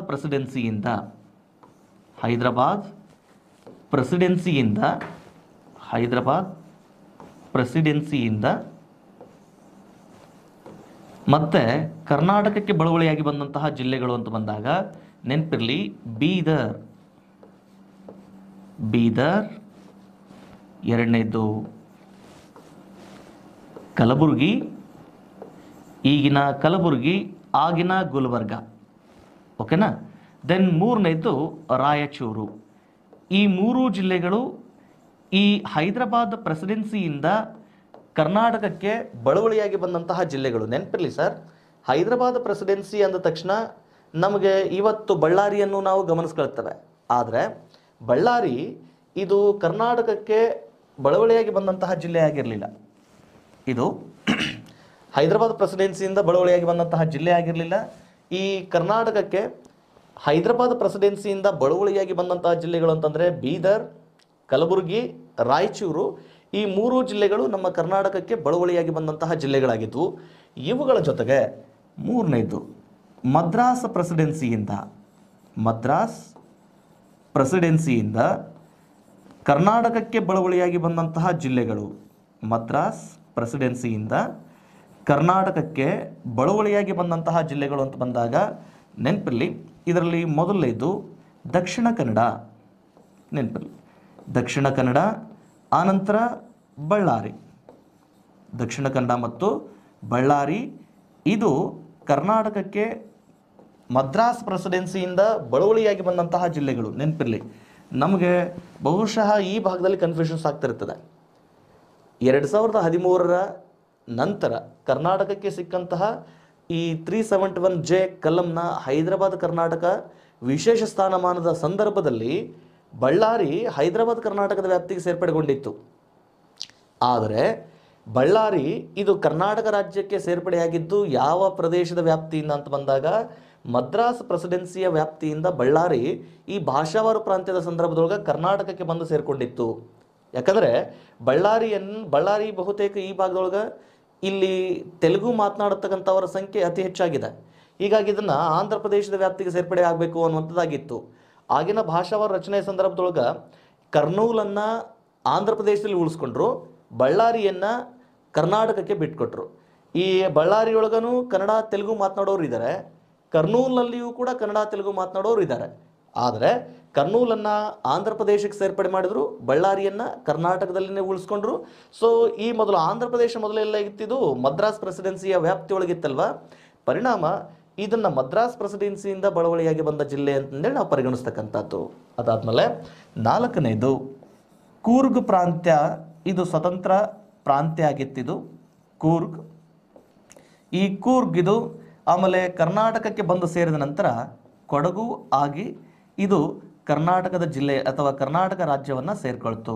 ನೆನಪಿರಲಿ, ಮೊದಲು 9 ಜಿಲ್ಲೆಗಳಿದ್ವು, ಇವಾಗ ಈ ಭಾಗದಲ್ಲಿ 4, 4, 3, 7, 7, 2, 9, 9, 1, 10, 10, 1, 9, 19 ಜಿಲ್ಲೆಗಳು ಭಾರತದ ಭಾಷಾವಾರು. ನೋಡ್ರಿ, 19 ಜಿಲ್ಲೆಗಳು ನೆನ್ಪಿಟ್ಕೊಳ್ಳಿ. ಇದು ನಿಮಗೆ ಪ್ರಶ್ನೆ ಕೇಳ್ತಿರ್ತಾನೆ. ಕರ್ನಾಟಕ ಭಾಷಾವಾರು ರಚನೆಯ ಸಂದರ್ಭದಲ್ಲಿ, ಕರ್ನಾಟಕ ಭಾಷಾವಾರು ರಾಜ್ಯ ರಚನೆಯಾದಂತಹ ಸಂದರ್ಭದಲ್ಲಿ ಕರ್ನಾಟಕದಲ್ಲಿ ರಚನೆಯಾಗಿದ್ದಂತಹ ಜಿಲ್ಲೆಗಳ ಸಂಖ್ಯೆ ಎಷ್ಟು ಅಂತಂದರೆ 19. ನೆನ್ಪಿಟ್ಕೊಳ್ಳಿ, ಸ್ವತಂತ್ರ ಭಾರತದ ಸಂದರ್ಭದಲ್ಲಿ ಕರ್ನಾಟಕದಲ್ಲಿದ್ದಂತಹ ಜಿಲ್ಲೆಗಳ ಸಂಖ್ಯೆ 9. ಕೇವಲ 9 ಜಿಲ್ಲೆಗಳನ್ನು ಒಳಗೊಂಡಿದ್ದಂತಹ ಮೈಸೂರು ಪ್ರಾಂತ್ಯ ಆಗಿತ್ತು. ಭಾಷಾವಾರು ರಾಜ್ಯ ರಚನೆಯ ಸಂದರ್ಭದೊಳಗೆ ಕರ್ನಾಟಕಕ್ಕೆ ಬಳುವಳಿಯಾಗಿ ಬಂದಂತಹ ಜಿಲ್ಲೆಗಳು ಅಂತ ಬಂದಾಗ ಸುಮಾರು 10 ಜಿಲ್ಲೆಗಳು ಬಳುವಳಿಯಾಗಿ ಬರ್ತವೆ. ಆ 10 ಜಿಲ್ಲೆಗಳು ಮೊದಲಿದ್ದಂತಹ 9 ಜಿಲ್ಲೆಗಳು ಸೇರಿ ಭಾಷಾವಾರು ರಾಜ್ಯ ರಚನೆಯ ಸಂದರ್ಭದೊಳಗೆ ಕರ್ನಾಟಕದಲ್ಲಿ ನಿರ್ಮಾಣಗೊಂಡಿದ್ದಂತಹ ಜಿಲ್ಲೆಗಳ ಸಂಖ್ಯೆ ಅಂತಂದರೆ ಅವು 19 ಜಿಲ್ಲೆಗಳು. ಇವು ಸ್ವಲ್ಪ ನೆನ್ಪಿಟ್ಕೊಳ್ಳಿ, ಓಕೆನಾ. ನಾಳೆ ನಮಗೆ ಪ್ರಶ್ನೆ ಕೇಳೋ ಸಾಧ್ಯತೆ ಇರ್ತದೆ. ಒಂದು ಕಡೆ ಪ್ರೆಸಿಡೆನ್ಸಿ ಅಂತ ಕೊಡ್ತಿರ್ತಾನೆ. ಈಗ ಮುಂಬೈ ಪ್ರೆಸಿಡೆನ್ಸಿ, ಆಮೇಲೆ ಹೈದರಾಬಾದ್ ಪ್ರೆಸಿಡೆನ್ಸಿ, ಆಮೇಲೆ ಮದ್ರಾಸ್ ಪ್ರೆಸಿಡೆನ್ಸಿ, ಆಮೇಲೆ ಕೂರ್ಗ್ ಪ್ರಾಂತ್ಯ ಅಂತ ಕೊಟ್ಟು ಇಲ್ಲಿ ಆಪ್ಷನ್ ಕೊಡ್ತಿರ್ತಾನೆ ನಿಮಗೆ. ಹೇಗೆ, ಈಗ ಮದ್ರಾಸ್ ಪ್ರೆಸಿಡೆನ್ಸಿ ವ್ಯಾಪ್ತಿಯಿಂದ ಬಹುಶಃ ಮುಂಬೈ ಅಂತ ಕೊಟ್ಟಂತ ತಿಳ್ಕೊಳ್ರಿ. ಆಮೇಲೆ ಇಲ್ಲಿ ಬಳ್ಳಾರಿ ಅಂತ ಕೊಡ್ತಾನೆ, ಆಮೇಲೆ ಇಲ್ಲಿ ದಕ್ಷಿಣ ಕನ್ನಡ ಅಂತ ಕೊಡ್ತಾನೆ, ಆಮೇಲೆ ಈ ಭಾಗದಲ್ಲಿ ಕೊಡಗು ಅಂತ ಕೊಟ್ಟಿರ್ತಾನೆ. ಕೂರ್ಗ್ ಅಥವಾ ಕೂರ್ಗ್ನಿಂದ ಬಂದಂತಹ ಜಿಲ್ಲೆ ಕೊಡಗು. ಈಗ ಈ ಥರ ಕೊಟ್ಟು ನಾಳೆ ನಮಗೆ ಪ್ರಶ್ನೆ ಕೇಳ್ತಾನೆ, ಇವುಗಳಲ್ಲಿ ಸರಿಯಾಗಿ ಹೊಂದದೇ ಇರುವುದು ಅಂತ ಪ್ರಶ್ನೆ ಮಾಡ್ತಾ ಇರ್ತಾನೆ. ಅಂದರೆ ಈಗ ಭಾಷಾವಾರು ರಾಜ್ಯಗಳ ರಚನೆಯ ಸಂದರ್ಭದಲ್ಲಿ ಕರ್ನಾಟಕಕ್ಕೆ ಬಂದ ಜಿಲ್ಲೆಗಳಲ್ಲಿ ಈ ಕೆಳಗಿನವುಗಳಲ್ಲಿ ಯಾವುದು ಸರಿಯಾಗಿ ಹೊಂದಾಣಿಕೆಯಾಗುವುದಿಲ್ಲ. ಯಾವುದು ಸರಿಯಾಗಿ ಹೊಂದಾಣಿಕೆ ಈ ವ್ಯಾಪ್ತಿಯಲ್ಲಿ ಬಂದಾಗ ನೆನಪಿರಲಿ ಸರ್, ಈ ಹೈದರಾಬಾದ್ ಪ್ರೆಸಿಡೆನ್ಸಿಯಿಂದ ನಮಗೆ ಬಳುವಳಿಯಾಗಿ ಬಂದ ಜಿಲ್ಲೆ ಅದು ಬಳ್ಳಾರಿ ಆಗಿರಲಿಲ್ಲ. ಬಹುತೇಕ ವಿದ್ಯಾರ್ಥಿಗಳಿಗೆ ಅಥವಾ ಸರ್ ನಾಳೆ ಏನಾದರೂ ಈ ಬಳುವಳಿಯಾಗಿ ಬಂದ ಜಿಲ್ಲೆಗಳ ಆಧಾರದ ಮೇಲೆ ಏನಾದರೂ ಪ್ರಶ್ನೆ ಕೇಳಿದರೆ ಬಹುಶಃ ಅವನು ಕಾನ್ಸಂಟ್ರೇಟ್ ಮಾಡ್ಬೋದಾದಂತಹ ವ್ಯಾಪ್ತಿ ಅಂತಂದರೆ ಬಹುಶಃ ಇದೇ ಆಗಿರ್ತದೆ. ಆ ಕಾರಣಕ್ಕೆ ಇದನ್ನು ಅತಿ ಹೆಚ್ಚಾಗಿ ಒಂದು ಸ್ವಲ್ಪ ನೆನ್ಪಿಟ್ಕೊಳ್ಳಿಕ್ಕೆ ಸಾಧ್ಯ ಆಗಲಿ. ಬಳ್ಳಾರಿ ಇದು ಪ್ರಸ್ತುತ ಕಲ್ಯಾಣ ಕರ್ನಾಟಕ ಅಥವಾ ಹೈದರಾಬಾದ್ ಕರ್ನಾಟಕದ ವ್ಯಾಪ್ತಿಯಲ್ಲಿ ಇದ್ದರೂ ಸಹ ಇದು ಹೈದರಾಬಾದ್ ಪ್ರೆಸಿಡೆನ್ಸಿಯಿಂದ ಬಳುವಳಿಯಾಗಿ ಬಂದ ಜಿಲ್ಲೆ ಅಲ್ಲ, ಇದು ಮದ್ರಾಸ್ ಪ್ರೆಸಿಡೆನ್ಸಿಯಿಂದ ಬಳುವಳಿಯಾಗಿ ಬಂದಂತಹ ಜಿಲ್ಲೆಯಾಗಿತ್ತು. ಓಕೆನಾ ಸರ್, ಇದನ್ನು ಸ್ವಲ್ಪ ನೆನ್ಪಿಟ್ಕೊಳ್ಳಿಕ್ಕೆ ಸಾಧ್ಯ ಆಗಲಿ. ಓಕೆನಾ. ದೆನ್ ನೆಕ್ಸ್ಟು ಇದೆಲ್ಲ ಆದಮೇಲೆ ಇಲ್ಲೇನಾಯ್ತು, ಈಗ 19 ಜಿಲ್ಲೆಗಳನ್ನು ಒಳಗೊಂಡಿದ್ದಂತಹ ಅಖಂಡ ಕರ್ನಾಟಕ ರಾಜ್ಯ ರಚನೆ ಆಯಿತು, ಅಥವಾ ಅದನ್ನು ಅಖಂಡ ಮೈಸೂರು ರಾಜ್ಯ ಅಂತಲೂ ಕೂಡ ಕರೀತಾರೆ. ಓಕೆನಾ ಸರ್, ಇಲ್ಲಿ ಗಮನಿಸಿ, ನಮಗೆ ಮತ್ತೆ ಪ್ರಶ್ನೆ ಕೇಳ್ತಾನೆ, 1956ರಲ್ಲಿ 1956ರಲ್ಲಿ ಅಖಂಡ ಮೈಸೂರು ರಾಜ್ಯ, ಯಾಕಂದರೆ ಇನ್ನು ಅವಾಗ ಕರ್ನಾಟಕ ಎನ್ನುವಂತಹ ನಾಮಕರಣ ಇರಲಿಲ್ಲ, ಅಖಂಡ ಮೈಸೂರು ರಾಜ್ಯ ರಚನೆ ಆಗಿತ್ತು. ಅಖಂಡ ಮೈಸೂರು ರಾಜ್ಯ ರಚನೆಯಾಗಿತ್ತು. ಈ ಅಖಂಡ ಮೈಸೂರು ರಾಜ್ಯ ರಚನೆಯ ಸಂದರ್ಭದೊಳಗೆ ಕರ್ನಾಟಕದ ಮುಖ್ಯಮಂತ್ರಿ ಆಗಿದ್ದವರು ಯಾರು ಅಂತ ಪ್ರಶ್ನೆ ಕೇಳ್ತಾನೆ. ಅಖಂಡ ಮೈಸೂರು ರಾಜ್ಯ ಅಥವಾ ಅಖಂಡ ಕರ್ನಾಟಕ ರಾಜ್ಯ ರಚನೆಯ ಸಂದರ್ಭದೊಳಗೆ ಕರ್ನಾಟಕದ ಮುಖ್ಯಮಂತ್ರಿಯಾಗಿದ್ದವರು ಅಂತಂದಾಗ ದಟ್ ಈಸ್ ಎಸ್ ನಿಜಲಿಂಗಪ್ಪನವರು. ನೆನಪಿರಲಿ, ಯಾರು ಸರ್? ಎಸ್ ನಿಜಲಿಂಗಪ್ಪ. ಈ ಎಸ್ ನಿಜಲಿಂಗಪ್ಪರವರ ಅವಧಿಯಲ್ಲಿಯೇ ಭಾಷಾವಾರು ಆಧಾರದ ಮೇಲೆ ರಾಜ್ಯ ರಚನೆ ಆಗ್ತದೆ. ಆ ಭಾಷಾವಾರು ರಾಜ್ಯ ರಚನೆಯ ಆಧಾರವಾಗಿ ಇಟ್ಕೊಂಡೇ ಇಲ್ಲೇನಾಗ್ತದೆ, ನಮಗೆ ವಿವಿಧ ಜಿಲ್ಲೆಗಳು ಅಥವಾ ವಿವಿಧ ಪ್ರೆಸಿಡೆನ್ಸಿಯಿಂದ ಜಿಲ್ಲೆಗಳು ಬಳುವಳಿಯಾಗಿ ಬಂದು ಅಖಂಡ ಕರ್ನಾಟಕ ರಾಜ್ಯ ರಚನೆ ಆಗ್ತದೆ. ಸೊ ಇದನ್ನು ಆಧಾರವಾಗಿಟ್ಕೊಂಡು ಎಸ್ ನಿಜಲಿಂಗಪ್ಪ ಅವರನ್ನ ಉತ್ತರ ಬರೋ ಹಾಗೆ 2 ಪ್ರಶ್ನೆ ಕೇಳುವ ಸಾಧ್ಯತೆ ಇರ್ತದೆ. ಏನು? ಭಾಷಾವಾರು ರಾಜ್ಯ ರಚನೆಯ ಸಂದರ್ಭದೊಳಗೆ ಕರ್ನಾಟಕದ ಮುಖ್ಯಮಂತ್ರಿಯಾಗಿದ್ದವರು ಯಾರು ಅಂತ ಪ್ರಶ್ನೆ ಕೇಳೋ ಸಾಧ್ಯತೆ ಇರ್ತದೆ. ಇಲ್ಲ ಅಂದರೆ ಅಖಂಡ ಮೈಸೂರು ರಾಜ್ಯದ ಅಥವಾ ವಿಶಾಲ ಕರ್ನಾಟಕ ರಾಜ್ಯದ ಮೊದಲ ಮುಖ್ಯಮಂತ್ರಿ ಯಾರು ಅನ್ನುವಂಥ ಪ್ರಶ್ನೆ ಕೇಳೋ ಸಾಧ್ಯತೆ ಇರ್ತದೆ. ನೋಡ್ರಿ, ಈ ಮೊದಲ ಮುಖ್ಯಮಂತ್ರಿಗೆ ಸಂಬಂಧಪಟ್ಟ ಹಾಗೆ ಈಗೆಲ್ಲ ಪ್ರಶ್ನೆಗಳನ್ನು ಕೇಳೋ ಸಾಧ್ಯತೆ ಇರ್ತದೆ. ಗಮನಿಸಿ, ಕರ್ನಾಟಕದ ಮೊದಲ ಮುಖ್ಯಮಂತ್ರಿ ಕೆ.ಸಿ. ರೆಡ್ಡಿ ಅವರು, ಕರ್ನಾಟಕದ ಮೊದಲ ಚುನಾಯಿತ ಮುಖ್ಯಮಂತ್ರಿ ಕೆಂಗಲ್ ಹನುಮಂತಯ್ಯನವರು, ಕರ್ನಾಟಕದ ಅಥವಾ ಅಖಂಡ ಮೈಸೂರು ಅಥವಾ ವಿಶಾಲ ಕರ್ನಾಟಕದ ಮೊದಲ ಮುಖ್ಯಮಂತ್ರಿ ಅಂತಂದು ಬಂದಾಗ ದಟ್ ಈಸ್ ಎಸ್ ನಿಜಲಿಂಗಪ್ಪರವರು. ಸರ್, ನಾವು ಗಮನಿಸಬೇಕು, ಶತಾಯುಷಿ ಸಾಹಿತಿ ಪಾಟೀಲ್ ಪುಟ್ಟಪ್ಪರವರು, ಓಕೆನಾ?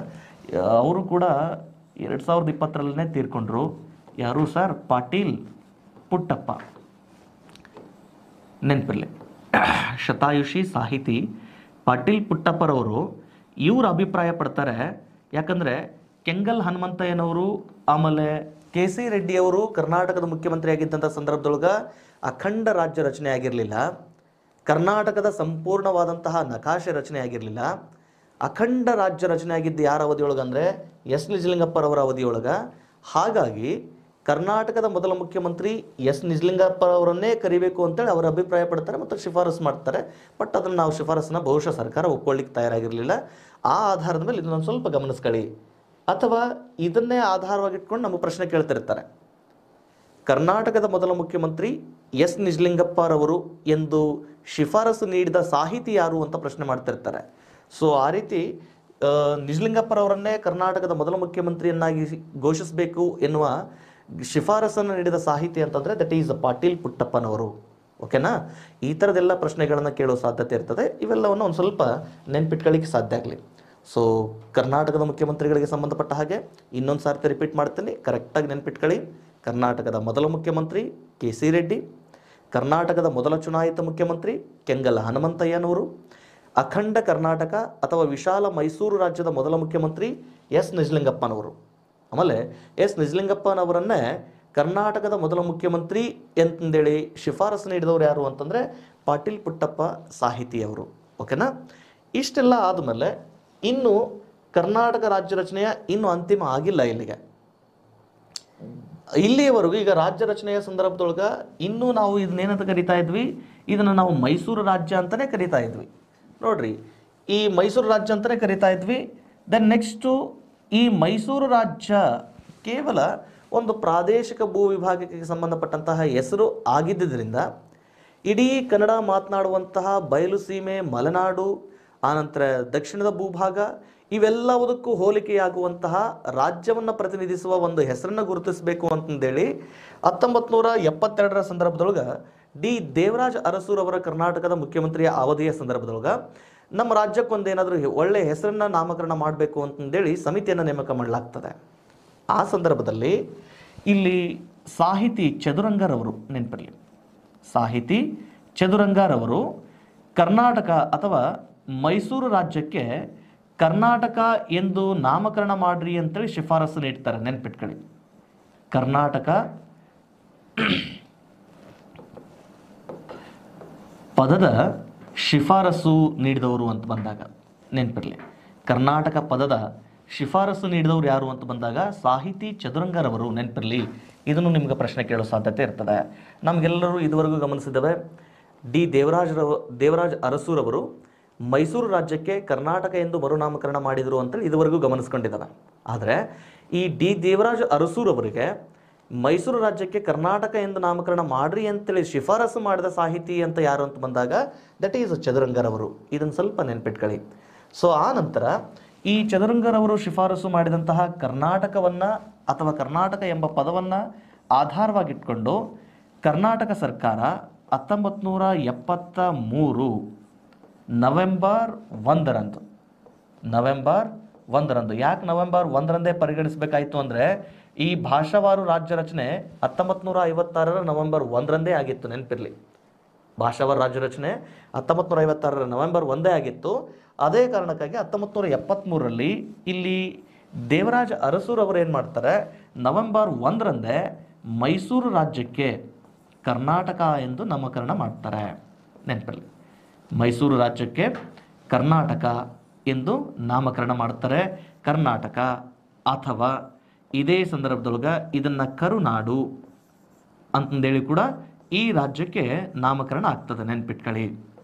ಸೊ ಇದನ್ನು ಸ್ವಲ್ಪ ನೆನ್ಪಿಟ್ಕೊಳ್ಳಿಕ್ಕೆ ಸಾಧ್ಯ ಆಗಲಿ. ಕರ್ನಾಟಕ ಇದು ಕರ್ನಾಟ ಎನ್ನುವ ಪದದ ಮೂಲ ಎನ್ನುವುದಕ್ಕೆ ಈ ಚದುರಂಗ ಸಾಹಿತಿ ಈ ಒಂದು ಪದವನ್ನು ಆಯ್ಕೆ ಮಾಡ್ಕೊಂಡಿರಬಹುದು ಅನ್ನುವುದು ಇಲ್ಲಿ ನಾವು ಸ್ವಲ್ಪ ನಂಬಲಿಕ್ಕೆ ಸಾಧ್ಯ ಆಗಿರ್ತಕ್ಕಂಥದ್ದು. ಹೌದಲ್ವಾ? ನೋಡ್ರಿ, ಕರ್ನಾಟ ಅಥವಾ ಕರುನಾಟ ಎನ್ನುವ ಪದದ ಅರ್ಥ ಏನಾಗಿತ್ತು? ಸರಾಸರಿ ಎತ್ತರದ ಭೂಪ್ರದೇಶ ಅಥವಾ ಎತ್ತರದ ಭೂಪ್ರದೇಶ ಆಗಿತ್ತು ಅನ್ನುವ ಆಧಾರಕ್ಕೆ ನಿನ್ನೆಯ ತರಗತಿಯಲ್ಲಿ ಒಂದು ಸ್ವಲ್ಪ ನಾನು ನಿಮಗೆ ಅದ್ರ ಬಗ್ಗೆ ಮಾಹಿತಿಯನ್ನು ಕೊಟ್ಟಿದ್ದೆ. ನಾನು ನಿಮಗೆ ಆ ಕರ್ನಾಟಕ ಪದದ ಅರ್ಥ ಏಕೆ ಎತ್ತರದ ಭೂಪ್ರದೇಶ ಎನ್ನುವ ಆಧಾರದ ಮೇಲೆ. ಸೊ ಕರ್ನಾಟಕ ಇದು ಅತ್ಯಂತ ಎತ್ತರದ ಪ್ರದೇಶ, ಸರಾಸರಿ ಎತ್ತರದ ನಾಡು, ಶ್ರೇಷ್ಠ ನಾಡು ಎನ್ನುವ ಅರ್ಥವನ್ನು ಕೊಡುವಂತಹ ಪದ ಇದು. ಆದರೆ ಕರುನಾಡು ಎನ್ನುವ ಪದ ಇದು ಕಪ್ಪು ಮಣ್ಣಿನ ನಾಡು ಎನ್ನುವ ಅರ್ಥವನ್ನು ಕೊಡುವಂತಹ ಪದ ಆಗಿರ್ತಕ್ಕಂಥದ್ದು. ಸೊ ನೆನಪಿರಲಿ, 1973 ನವೆಂಬರ್ 1ರಂದು ಮೈಸೂರು ರಾಜ್ಯವನ್ನು ಕರ್ನಾಟಕ ಎಂದು ಮರುನಾಮಕರಣ ಮಾಡಲಾಯಿತು. ಈ ಅವಧಿಯ ಆಧಾರವಾಗಿಟ್ಕೊಂಡು ನಮಗೆ ಪ್ರಶ್ನೆ ಕೇಳ್ತಾನೆ, ಈ ಕರ್ನಾಟಕ ರಾಜ್ಯಕ್ಕೆ ಅಥವಾ ಮೈಸೂರು ರಾಜ್ಯಕ್ಕೆ ಕರ್ನಾಟಕ ಎಂದು ನಾಮಕರಣ ಮಾಡಿದ ಮುಖ್ಯಮಂತ್ರಿ ಯಾರು ಅಂತ ಪ್ರಶ್ನೆ ಕೇಳ್ತಾರೆ. ದೇವರಾಜ್ ಅರಸುರವರು. ಯಾರು ಸರ್?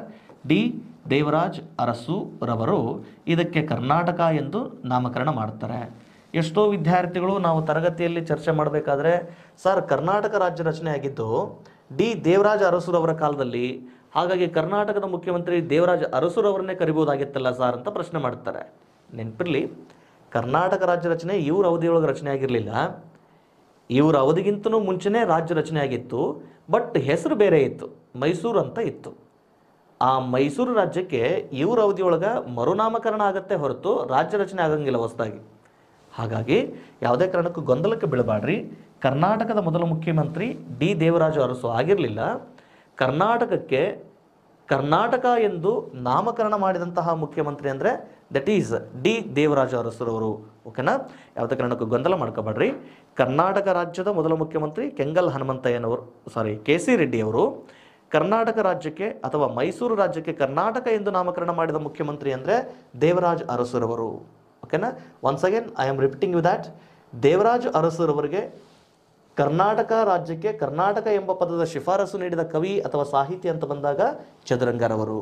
ಸೊ ಇದಿಷ್ಟು ಏನಪ್ಪ ಅಂದರೆ ಕರ್ನಾಟಕ ರಾಜ್ಯ ರಚನೆಯ ಸಂಬಂಧಪಟ್ಟಂತಹ ಒಂದಿಷ್ಟು ಹಿನ್ನೆಲೆಯಾಗಿರ್ತಕ್ಕಂಥದ್ದು. ಎಲ್ಲರೂ ಇದರ ಸದುಪಯೋಗ ತಗೊಳ್ತಾ ಇದ್ದೀರಿ ಅನ್ನುವಂಥದ್ದು ನನ್ನ ಭಾವನೆ. ಒಂದು ಸರ್ತಿ ಇದನ್ನು ಇವತ್ತೇನು ಚರ್ಚೆ ಆಯ್ತಲ್ಲ ಅದನ್ನು ಒಂದು ಸರ್ತಿ ರಿಪೀಟ್ ಮಾಡ್ತಾನೆ. ಓಕೆನಾ? ಒಂದು ಸೆಕೆಂಡ್ ಸ್ವಲ್ಪ ಗಮನಿಸಿ.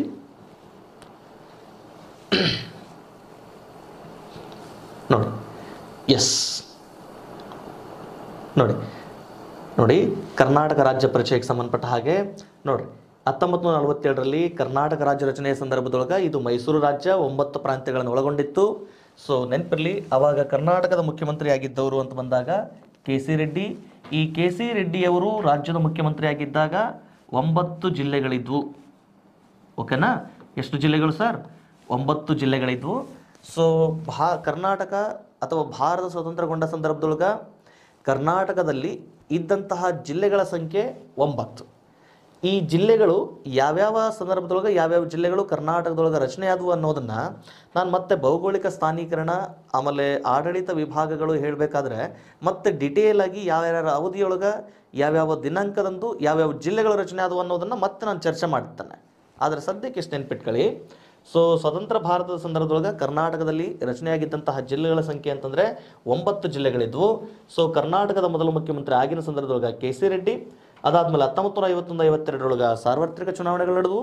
ಆ ಸಂದರ್ಭದೊಳಗೆ ಕೆಂಗಲ್ ಹನುಮಂತಯ್ಯರವರು ಕರ್ನಾಟಕದ ಮುಖ್ಯಮಂತ್ರಿಯಾಗಿ ಸೆಲೆಕ್ಟ್ ಆದರು. ಸೊ ಇವರನ್ನು ನಾವು ಕರ್ನಾಟಕದ ಮೊದಲ ಚುನಾಯಿತ ಮುಖ್ಯಮಂತ್ರಿ. ಇವರ ಅವಧಿಯಲ್ಲಿಯೂ ಸಹ 9 ಜಿಲ್ಲೆಗಳಿದ್ವು. ಓಕೆ, 9 ಜಿಲ್ಲೆಗಳ ವ್ಯಾಪ್ತಿಯ ಮುಖ್ಯಮಂತ್ರಿಯಾಗಿದ್ದರು. ಆನಂತರ ಒಂದಿಷ್ಟು ಇಲ್ಲೇನಾಗ್ತದೆ, ರಾಜ್ಯ ರಚನೆಗೆ ಸಂಬಂಧಪಟ್ಟ ಹಾಗೆ ಇಡೀ ಭಾರತದಾದ್ಯಂತ ಆಂದೋಲನ ಶುರುವಾಗುತ್ತೆ. ಇವನ್ ಕರ್ನಾಟಕದಲ್ಲಿಯೂ ಸಹ ನೋಡ್ರಿ, ಅವಾಗ ಫಸ್ಟು ಭಾಷಾವಾರ ಆಧಾರದ ಮೇಲೆ ರಚನೆ ಆದಂತಹ ರಾಜ್ಯ ಅಂದರೆ ದಟ್ ಈಸ್ ಆಂಧ್ರ ಪ್ರದೇಶ. ಯಾಕಂದರೆ 1953ರಲ್ಲಿ ಕೇಂದ್ರ ಸರ್ಕಾರ ಏನು ಮಾಡ್ತದೆ, ಆಂಧ್ರ ಪ್ರದೇಶವನ್ನು ಭಾಷಾವಾರ ರಾಜ್ಯ ಅಂತೇಳಿ ಘೋಷಣೆ ಮಾಡ್ತದೆ.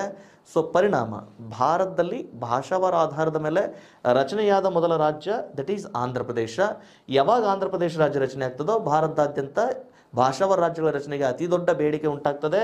ಇವನ್ ಕರ್ನಾಟಕದಲ್ಲಿಯೂ ಸಹ ಕರ್ನಾಟಕದಲ್ಲಿ ರಾಜ್ಯ ರಚನೆಯ ಬೇಡಿಕೆಗೆ ಸಂಬಂಧಪಟ್ಟ ಹಾಗೆ ಇಲ್ಲಿಯೂ ಕೂಡ ಉಪವಾಸ ಸತ್ಯಾಗ್ರಹ ಕೈಗೊಂಡವ್ರು ಯಾರು ಅಂದರೆ ಅಂದಾನಯ್ಯ ದೊಡ್ಡಮೇಟಿ. ಇವರು ಅಂದಾನಯ್ಯ ದೊಡ್ಡಮೇಟಿ ಅವರಿಗೆ ಅತ್ಯುತ್ತಮ ಹುದ್ದೆ ಇತ್ತು. ಇವರು ಮುಂಬೈ ಪ್ರಾಂತ್ಯದ ವ್ಯಾಪ್ತಿಯೊಳಗೆ ಒಳ್ಳೆ ಕಲೆಕ್ಟರ್ ಹುದ್ದೆ ಒಳಗ ವ್ಯಾಪ್ತಿ ಅಷ್ಟು ಉತ್ತಮವಾದಂತಹ ಹುದ್ದೆ ಇದ್ದರೂ ಕೂಡ ರಾಜ್ಯದ ಮೇಲಿನ ಅಭಿಮಾನದ ಕಾರಣಕ್ಕಾಗಿ ಅವರು ಆ ಹುದ್ದೆಯನ್ನು ತೊರೆದು ರಾಜ್ಯ ರಚನೆಗೆ ಸಂಬಂಧಪಟ್ಟ ಹಾಗೆ ಇವರಿಲ್ಲಿ ಒಂದಿಷ್ಟು ಉಪವಾಸ ಸತ್ಯಾಗ್ರಹವನ್ನು ಕೈಗೊಳ್ತಾರೆ. ಆ ವಿಚಾರದಲ್ಲಿ ಅಂದಾನಯ್ಯ ದೊಡ್ಡಮೇಟಿ ಅವರನ್ನು ನಾವಿಲ್ಲಿ ನೆನೆಸ್ಕೊಳ್ಬೇಕಾಗಿರೋದು ತುಂಬ ಶ್ರೇಯಸ್ಕರ ಅನ್ನುವಂಥದ್ದು. ಆನಂತರ ಈ ಪರಿಣಾಮ ಏನಾಗ್ತದೆ, ಭಾರತದಲ್ಲಿ ಈ ಭಾಷಾವಾರ ರಾಜ್ಯ ರಚನೆಗೆ ಒತ್ತಡ ಹೆಚ್ಚಾದಂತೆಲ್ಲ ರಾಜ್ಯ ರಚನೆಗೆ ಒಂದಿಷ್ಟು ಶಿಫಾರಸು ಬೇಕಾಯಿತು, ಅದಕ್ಕೊಂದಿಷ್ಟು ತಜ್ಞರು ಬೇಕಾಯಿತು. ಪರಿಣಾಮ ಫಜಲ್ ಅಲಿ ಆಯೋಗ ರಚನೆ ಆಗ್ತದೆ. ಇದು 3 ಜನರ ಸದಸ್ಯರಾಗಿತ್ತು. ಫಜಲ್ ಅಲಿ ಅವರು, KM ಪಣಿಕ್ಕರ್ ಮತ್ತು HM ಕುಂಜ್ರು ಅವರಂತಹ 3 ಪ್ರಮುಖ ಸದಸ್ಯರನ್ನೊಳಗೊಂಡಂತಹ ಸಮಿತಿಯಾಗಿತ್ತದು. ಈ ಸಮಿತಿ 1955ರ ಸೆಪ್ಟೆಂಬರ್ನೊಳಗೆ ಶಿಫಾರಸು ನೀಡುತ್ತದೆ. ಅಂಡಮಾನ್ ನಿಕೋಬಾರ್, ದೆಹಲಿ ಮತ್ತು ಮಣಿಪುರ ಕೇಂದ್ರಾಡಳಿತ ಪ್ರದೇಶಗಳ ಜೊತೆಗೆ 16 ಭಾಷಾವಾರ ರಾಜ್ಯಗಳ ರಚನೆಗೆ ಶಿಫಾರಸು ನೀಡ್ತದೆ. ಬಟ್ ಇವರು ಶಿಫಾರಸು ಮಾಡಿದಂಥ ಅಷ್ಟು ರಾಜ್ಯಗಳಲ್ಲಿ ರಚನೆ ಆಗಂಗಿಲ್ಲ. ಬಟ್ ಅಂತಿಮವಾಗಿ ಕೇಂದ್ರ ಸರ್ಕಾರ ಡಿಸೈಡ್ ಮಾಡೋದು ಎಷ್ಟಪ್ಪ ಅಂತಂದರೆ 1956ರ ನವೆಂಬರ್ 1 ಡೇಟ್ ಒನ್ಸ್ ಅಗೇನ್ ಕರೆಕ್ಟಾಗಿ ನೆನ್ಪಿಟ್ಕೊಳ್ಳಿ. 1956ರ ನವೆಂಬರ್ 1ರಂದು ಭಾಷಾವಾರ ರಾಜ್ಯಗಳ ರಚನೆಯ ಸಂದರ್ಭದೊಳಗೆ ಭಾರತದಲ್ಲಿ ರಚನೆಯಾದಂತಹ ರಾಜ್ಯಗಳ ಸಂಖ್ಯೆ 14, 6 ಕೇಂದ್ರಾಡಳಿತ ಪ್ರದೇಶಗಳು. ನೆನಪಿರಲಿ, ಭಾಷಾವಾರ ರಾಜ್ಯ ರಚನೆಯ ಸಂದರ್ಭದೊಳಗೆ ಭಾರತದಲ್ಲಿದ್ದಂತಹ ರಾಜ್ಯಗಳ ಸಂಖ್ಯೆ ಎಷ್ಟು ಅಂತಂದರೆ 14 ರಾಜ್ಯಗಳು, 6 ಕೇಂದ್ರಾಡಳಿತ ಪ್ರದೇಶ. ಈ 14 ರಾಜ್ಯಗಳಲ್ಲಿ ಇವನ್ನ ಕರ್ನಾಟಕವೂ ಸಹ ಒಂದಾಗಿತ್ತು. ಓಕೆನಾ? ಸೊ ಈ ಕರ್ನಾಟಕ ರಾಜ್ಯ ರಚನೆಯ ಸಂದರ್ಭ ಯಾವುದ ಆಧಾರದಲ್ಲಿ, ಭಾಷಾವಾರು ಅವಧಿಯಲ್ಲಿ ಭಾಷಾವಾರ ರಾಜ್ಯಗಳ ರಚನೆಯ ಸಂದರ್ಭದೊಳಗೆ ಕರ್ನಾಟಕದ ಮುಖ್ಯಮಂತ್ರಿಯಾಗಿದ್ದವರು S ನಿಜಲಿಂಗಪ್ಪರವರು. ಓಕೆನಾ? ಈ ಭಾಷಾವಾರ ರಚನೆಯ ಸಂದರ್ಭದೊಳಗೆ ಮತ್ತೆ ರಾಜ್ಯ ರಚನೆಯ ಸಂದರ್ಭದೊಳಗೆ ಕರ್ನಾಟಕಕ್ಕೆ ಬಳುವಳಿಯಾಗಿ ಬಂದ ಜಿಲ್ಲೆಗಳು ಅನ್ನುವಂತಹ ಆಧಾರದ ಮೇಲೆ ಪ್ರಶ್ನೆ ಕೇಳ್ತಿರ್ತಾನೆ. ಸೊ ಅವಾಗ ಮುಂಬೈ ಪ್ರೆಸಿಡೆನ್ಸಿ ವ್ಯಾಪ್ತಿಯಿಂದ ನೆನಪಿರಲಿ ಸರ್, ಇಲ್ಲಿ 4 ಜಿಲ್ಲೆಗಳು ಬಳುವಳಿಯಾಗಿ ಬರ್ತವೆ: ಬೆಳಗಾವಿ, ಉತ್ತರ ಕನ್ನಡ, ವಿಜಯಪುರ ಮತ್ತು ಧಾರವಾಡ. ನೆನಪಿರಲಿ, ಈ ಜಿಲ್ಲೆಗಳು ಮೊದಲು ಯಾವ ಪ್ರೆಸಿಡೆನ್ಸಿಯಲ್ಲಿ ಇರ್ತವೆ? ಮುಂಬೈ ಪ್ರೆಸಿಡೆನ್ಸಿಯಲ್ಲಿ ಇರ್ತವೆ. ನೆನಪಿರಲಿ, ಈ ಭಾಷಾವಾರ ರಾಜ್ಯ ರಚನೆಗಿಂತನೂ ಪೂರ್ವದೊಳಗೆ ಇಲ್ಲಿ ರಾಜ್ಯ ರಚನೆಗೆ ಸಂಬಂಧಪಟ್ಟಾಗೆ ABCD ರಾಜ್ಯಗಳು ಅಂತೇಳಿ ರಚನೆ ಮಾಡಿರ್ತಾರೆ. ನಿಮಗೆ ಸಂವಿಧಾನದ ಉಪನ್ಯಾಸಕರು ಅವುಗಳ ಬಗ್ಗೆ ನಿಮಗೆ ಮಾಹಿತಿ ಕೊಡ್ತಾರೆ. ಓಕೆನಾ? ಅವುಗಳ ಬಗ್ಗೆ ಮತ್ತೆ ಹೆಚ್ಚುವರಿಯಾಗಿ ಇಲ್ಲಿ ಚರ್ಚೆ ಮಾಡೋ ಅಗತ್ಯ ಇಲ್ಲ, ಮುಂದಕ್ಕೆ ಹೋಗೋಣ. ಸೊ ಈ ಮುಂಬೈ ಪ್ರೆಸಿಡೆನ್ಸಿ ವ್ಯಾಪ್ತಿಯಿಂದ ಕರ್ನಾಟಕಕ್ಕೆ ಬಳುವಳಿಯಾಗಿ ಬಂದಂತಹ ಜಿಲ್ಲೆಗಳು ಬೆಳಗಾವಿ, ಉತ್ತರ ಕನ್ನಡ, ವಿಜಯಪುರ ಮತ್ತು ಧಾರವಾಡ. ಅದೇ ರೀತಿ ಹೈದರಾಬಾದ್ ಪ್ರೆಸಿಡೆನ್ಸಿಯಿಂದ ಬಳುವಳಿಯಾಗಿ ಬಂದ ಜಿಲ್ಲೆಗಳು ಅಂತ ಬಂದಾಗ ಬೀದರ್, ಕಲಬುರಗಿ ಮತ್ತು ರಾಯಚೂರು ಜಿಲ್ಲೆಗಳು. ಅದಾದಮೇಲೆ ಮದ್ರಾಸ್ ಪ್ರೆಸಿಡೆನ್ಸಿಯಿಂದ ಕರ್ನಾಟಕಕ್ಕೆ ಬಳುವಳಿಯಾಗಿ ಬಂದ ಜಿಲ್ಲೆಗಳು ಅಂತ ಬಂದಾಗ ದಕ್ಷಿಣ ಕನ್ನಡ ಮತ್ತು ಬಳ್ಳಾರಿ. ಇದು ತುಂಬ ಮುಖ್ಯವಾಗಿರ್ತಕ್ಕಂಥದ್ದು, ನೆನ್ಪಿಟ್ಕೊಳ್ಳಿ. ಇದನ್ನೇ ನಮಗೆ ಬಹಳಷ್ಟು ಗೊಂದಲ ಕ್ರಿಯೇಟ್ ಮಾಡುವಂಥದ್ದು. ಬಳ್ಳಾರಿ ಯಾಕೆ ಅಂತಂದರೆ ಪ್ರೆಸೆಂಟು ಹೈದರಾಬಾದ್ ಕರ್ನಾಟಕ ವ್ಯಾಪ್ತಿಯಲ್ಲಿರೋದ್ರಿಂದ ಬಹುಶಃ ಗೊಂದಲಗೊಳ್ಳುವಂತಹ ಸಾಧ್ಯತೆಗಳು ಹೆಚ್ಚಾಗಿರ್ತವೆ. ಇದನ್ನು ಸ್ವಲ್ಪ ನೆನ್ಪಿಟ್ಕೊಳ್ಳಿ. ಬಳ್ಳಾರಿ ಇದು ಮದ್ರಾಸ್ ಪ್ರೆಸಿಡೆನ್ಸಿಯಿಂದ ಕರ್ನಾಟಕಕ್ಕೆ ಭಾಷಾವಾರು ರಾಜ್ಯಗಳ ರಚನೆಯ ಸಂದರ್ಭದೊಳಗೆ ಬಳುವಳಿಯಾಗಿ ಬಂದಂತಹ ಜಿಲ್ಲೆಯಾಗಿತ್ತು. ಅದಾದಮೇಲೆ ಕೂರ್ಗ್ ಇದೊಂದು ಸ್ವತಂತ್ರ ಪ್ರೆಸಿಡೆನ್ಸಿ ಆಗಿತ್ತು. ಆ ಕೂರ್ಗ್ನಿಂದ ಮುಂದೆ ಇದೇನಾಯಿತು, ಕೊಡಗು ಜಿಲ್ಲೆಯಾಗಿ ಕರ್ನಾಟಕದ ಒಕ್ಕೂಟಕ್ಕೆ ಸೇರ್ಪಡೆಗೊಳ್ತು. ಓಕೆನಾ. ಸೊ ನೆಕ್ಸ್ಟ್ ಫ್ರೆಂಡ್ಸ್, ಇಲ್ಲಿ ನಾವು ಗಮನಿಸಬೇಕಾಗಿರೋದು ಕರ್ನಾಟಕದಲ್ಲಿ ಭಾಷಾವಾರು ರಾಜ್ಯ ರಚನೆಯ ಸಂದರ್ಭದೊಳಗೆ ಎಷ್ಟು ಜಿಲ್ಲೆಗಳಿದ್ವು ಅಂತ ಪ್ರಶ್ನೆ ಕೇಳ್ತಿರ್ತಾನೆ. ಕರ್ನಾಟಕದಲ್ಲಿ ಭಾಷಾವಾರು ಜಿಲ್ಲೆಗಳನ್ನು ರಚನೆಯ ಸಂದರ್ಭದೊಳಗೆ ಕರ್ನಾಟಕದೊಳಗೆ ಎಷ್ಟು ಜಿಲ್ಲೆಗಳು ಅಂದರೆ 19 ಜಿಲ್ಲೆಗಳಿದ್ವು. Once again I am repeating you that. Bharat ಸ್ವತಂತ್ರಗೊಂಡಾಗ ಕರ್ನಾಟಕದಲ್ಲಿದ್ದಂತಹ ಜಿಲ್ಲೆಗಳ ಸಂಖ್ಯೆ 9. ಭಾಷಾವಾರು ರಾಜ್ಯಗಳ ರಚನೆಯ ಸಂದರ್ಭದೊಳಗೆ ಕರ್ನಾಟಕದಲ್ಲಿ ರಚನೆಯಾದ ಜಿಲ್ಲೆಗಳ ಸಂಖ್ಯೆ 19. ಪ್ರಸ್ತುತ ಎಷ್ಟು ಜಿಲ್ಲೆಗಳಿದ್ದಾವೆ? ಪ್ರಸ್ತುತ 31 ಜಿಲ್ಲೆಗಳು. ತೀರಾ ಇತ್ತೀಚೆಗೆ ನಿರ್ಮಾಣಗೊಂಡ ಜಿಲ್ಲೆ ಅಂತಂದರೆ ವಿಜಯನಗರ. ಅವೆಲ್ಲವನ್ನು ಡೀಟೇಲ್ ಆಗಿ ಮತ್ತೆ ನಾನು ಮುಂದಿನ ತರಗತಿಗಳಲ್ಲಿ ಚರ್ಚೆ ಮಾಡ್ತೇನೆ. ಯಾರ ಮುಖ್ಯಮಂತ್ರಿಯವರ ಅವಧಿಯಲ್ಲಿ ಯಾವ ದಿನಾಂಕದಂದು ಯಾವ ಜಿಲ್ಲೆ ರಚನೆ ಆಯಿತು, ಈ 19 ಮೂಲ ಜಿಲ್ಲೆಗಳಲ್ಲಿ ಈ 19 ಮೂಲ ಜಿಲ್ಲೆಗಳಲ್ಲಿ ಯಾವ್ಯಾವ ಜಿಲ್ಲೆಗಳು ಆನಂತರ ಡಿವೈಡ್ ಆದವು. ಆಮೇಲೆ ನಮಗೆ ನೇರವಾಗಿ ಪ್ರಶ್ನೆ ಕೇಳ್ತಾನೆ, ಸರ್ ಕರ್ನಾಟಕದ ಮೂಲ ಜಿಲ್ಲೆಗಳ ಸಂಖ್ಯೆ ಎಷ್ಟು ಅಂತ ಪ್ರಶ್ನೆ ಮಾಡ್ತಿರ್ತಾನೆ. ಕರ್ನಾಟಕದ ಮೂಲ ಜಿಲ್ಲೆಗಳ ಸಂಖ್ಯೆ ಎಷ್ಟು ಅಂದರೆ ದಟ್ ಈಸ್ 19 ಜಿಲ್ಲೆಗಳು. ಇದನ್ನು ಗಮನದಲ್ಲಿಟ್ಕೊಳ್ಳಿ. ಮುಂದಿನ ದಿನಮಾನಗಳಲ್ಲಿ ಏನು ರಾಜ್ಯ ರಚನೆಗಳಾದವಲ್ಲ, ಜಿಲ್ಲೆಗಳ ರಚನೆ ಆದವಲ್ಲ, ಈ 19 ಜಿಲ್ಲೆಗಳಿಂದ ಪ್ರತ್ಯೇಕಗೊಂಡು ಆನಂತರ ಇವತ್ತು 31 ಜಿಲ್ಲೆಗಳ ಸಂಖ್ಯೆ ಇದೆ. ಈ 31 ಜಿಲ್ಲೆಗಳಿಗೆ ಬಹುಶಃ ಕೊನೆ ಆಗಂಗಿಲ್ಲ. ಇನ್ನೂ ಒಂದಿಷ್ಟು ಬೇರೆ ಕಡೆ ಈ ಜಿಲ್ಲೆಗಳ ರಚನೆಗೆ ಇವತ್ತು ಹೋರಾಟ ಇದೆ. ಲೈಕ್ ಬೆಳಗಾವಿ ಜಿಲ್ಲೆಯ ವ್ಯಾಪ್ತಿಯೊಳಗೆ ಚಿಕ್ಕೋಡಿ, ರಾಯಚೂರು ಜಿಲ್ಲೆಯ ವ್ಯಾಪ್ತಿಯೊಳಗೆ ಸಿಂಧನೂರು, ಇವೆಲ್ಲವನ್ನು ಪ್ರತ್ಯೇಕ ಜಿಲ್ಲೆಯನ್ನಾಗಿ ಮಾಡಬೇಕೆನ್ನುವಂತಹ ಶಿಫಾರಸ್ ಇದೆ. ದಟ್ಸ್ ಬಿಕಾಸ್ ಆಫ್ ತೀರಾ ಇತ್ತೀಚೆಗೆ ವಿಜಯನಗರ ಜಿಲ್ಲೆಯನ್ನು ಘೋಷಣೆ ಮಾಡಿರುವ ಆಧಾರದಲ್ಲಿ. ಸೊ ಹಾಗಾಗಿ ಸದ್ಯ ಮಟ್ಟಿಗೆ ಕರ್ನಾಟಕದ ಜಿಲ್ಲೆಗಳ ಸಂಖ್ಯೆ ಅಂತ ಬಂದಾಗ ದಟ್ ಈಸ್ ವಿಜಯನಗರ. ಈ ವಿಜಯನಗರ ಇದು ಯಾವ ಜಿಲ್ಲೆಯಿಂದ ಅಂದರೆ ಬಳ್ಳಾರಿ ಜಿಲ್ಲೆಯಿಂದ ಸಪ್ರೇಟ್ಗೊಂಡದ. ಓಕೆನಾ. ಸೊ ಹಾಗೆ ಇದನ್ನು ಸ್ವಲ್ಪ ನೆನ್ಪಿಟ್ಕೊಳ್ಳಿ. ಭಾಷಾವಾರು ರಾಜ್ಯ ರಚನೆಯ ಸಂದರ್ಭದೊಳಗೆ ಕರ್ನಾಟಕದಲ್ಲಿ ನಿರ್ಮಾಣಗೊಂಡ ಜಿಲ್ಲೆಗಳ ಸಂಖ್ಯೆ ಅಂತ ಬಂದಾಗ 19 ಜಿಲ್ಲೆಗಳು.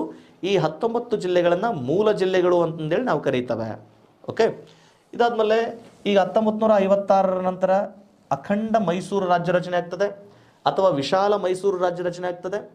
ಈ ವಿಶಾಲ ಮೈಸೂರು ರಾಜ್ಯ ಇವತ್ತೇ ನಮ್ಮ ಕರ್ನಾಟಕ ಇದೆಯಲ್ವಾ? ಎಸ್. ಈ ವಿಶಾಲ ಕರ್ನಾಟಕ ರಾಜ್ಯ ಏನೈತಲ್ಲ, ಈ ವಿಶಾಲ ಕರ್ನಾಟಕ ರಾಜ್ಯ ಇಷ್ಟು ವಿಶಾಲವಾಗಿರಲಿಲ್ಲ. ಮೊದಲು ಏನಾಗಿತ್ತು, 9 ಜಿಲ್ಲೆಗಳನ್ನು ಒಳಗೊಂಡಂತಹ ಸಣ್ಣ ಪ್ರಾಂತ್ಯ ಆಗಿತ್ತು. ಈ ವಿಶಾಲ ಕರ್ನಾಟಕ ರಾಜ್ಯ ರಚನೆಯ ಸಂದರ್ಭದೊಳಗೆ ಕರ್ನಾಟಕದ ಮುಖ್ಯಮಂತ್ರಿ ಅಂತ ಬಂದಾಗ ಎಸ್ ನಿಜಲಿಂಗಪ್ಪರವರು. ಇದು ನೆನ್ಪಿಟ್ಕೊಳ್ಳಿ. ಬಟ್ ಎಸ್ ನಿಜಲಿಂಗಪ್ಪರವ್ರನ್ನ ಕರ್ನಾಟಕದ ಮೊದಲ ಮುಖ್ಯಮಂತ್ರಿ ಅಂತಂದೇಳಿ ಶಿಫಾರಸು ಮಾಡಿದ ಸಾಹಿತಿ ಅಂತ ಬಂದಾಗ ದಟ್ ಈಸ್ ಪಾಟೀಲ್ ಪುಟ್ಟಪ್ಪರವರು. ದೆನ್ ನೆಕ್ಸ್ಟು ಇಷ್ಟಕ್ಕೆ ಕೊನೆಯಾಗಿರಲಿಲ್ಲ. ದೆನ್ ನೆಕ್ಸ್ಟು 1973 ನವೆಂಬರ್ 1ರಂದು ಈ ಮೈಸೂರು ರಾಜ್ಯಕ್ಕೆ ಕರ್ನಾಟಕ ಎಂದು ಮರುನಾಮಕರಣ ಮಾಡಲಾಗ್ತದೆ. ಮೈಸೂರು ರಾಜ್ಯಕ್ಕೆ ಕರ್ನಾಟಕ ಎಂದು ಮರುನಾಮಕರಣ ಮಾಡಲಾಗ್ತದೆ. ಈ ಮೈಸೂರು ರಾಜ್ಯಕ್ಕೆ ಕರ್ನಾಟಕ ಎಂದು ನಾಮಕರಣ ಮಾಡಿದ ಸಂದರ್ಭದೊಳಗೆ ಕರ್ನಾಟಕದ ಮುಖ್ಯಮಂತ್ರಿಯಾಗಿದ್ದವರು ಅಂತ ಬಂದಾಗ ಡಿ ದೇವರಾಜ ಅರಸುರವರು. ಸೊ ಈ ಡಿ ದೇವರಾಜ ಅರಸುರವರು ಕರ್ನಾಟಕ ಎಂದು ಮರುನಾಮಕರಣ ಮಾಡಿದರು. ಈ ಕರ್ನಾಟಕ ಎನ್ನುವ ಪದವನ್ನು ಶಿಫಾರಸು ನೀಡಿದ ಸಾಹಿತಿ ಅಂತ ಬಂದಾಗ ದಟ್ ಈಸ್ ಚದುರಂಗರವರು. ಓಕೆನಾ. ಇದಿಷ್ಟು ಮಾಹಿತಿಯನ್ನು ಒಂದು ಸ್ವಲ್ಪ ನೆನ್ಪಿಟ್ಕೊಳ್ಳಿ.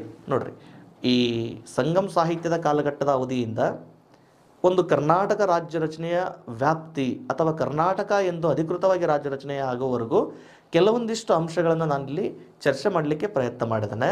ಬಹುಶಃ ಈ ಪ್ರಯತ್ನದ ಮೂಲಕ ಅಥವಾ ಇಲ್ಲಿ ನಾವು ತಿಳ್ಕೊಂಡಿರುವಂತಹ ವಿಷಯಾಂಶಗಳ ಮೂಲಕ ಮುಂದಿನ ದಿನಮಾನಗಳಲ್ಲಿ ಅತಿ ಹೆಚ್ಚು ಪ್ರಶ್ನೆ ಬರುವಂತಹ ಸಾಧ್ಯತೆ ತುಂಬ ಹೆಚ್ಚಾಗಿರ್ತದೆ, ಹೌದಲ್ವಾ?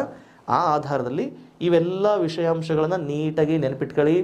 ನಿಮಗೆ ಈ ವಿಷಯಗಳನ್ನು ಮುಂದಿನ ಮತ್ತೆ ಈ ಯೂಟ್ಯೂಬ್ ಒಳಗೊಂದು 24 ಗಂಟೆ ವಿಡಿಯೋನೂ ಇರ್ತದೆ ಈ ತರಗತಿಗಳದ್ದು. ಆ ಸಂದರ್ಭದೊಳಗೆ ಅವನ್ನು ಒಂದಿಟ್ಟು ನೋಟ್ ಮಾಡಿಟ್ಕೊಳ್ಳೋಕ್ಕೂ ಕೂಡ ಸಾಧ್ಯ ಆಗಿರಲಿ. ಎಷ್ಟೋ ವಿದ್ಯಾರ್ಥಿಗಳು ಸರ್ ಈ ಆ್ಯಪ್ ಕ್ಲಾಸಸ್ನಲ್ಲಿ ಯೂಟ್ಯೂಬ್ ಒಳಗೆ ಲಭ್ಯ ಇಲ್ಲ ಅಂತ ಹೇಳ್ತಾರೆ.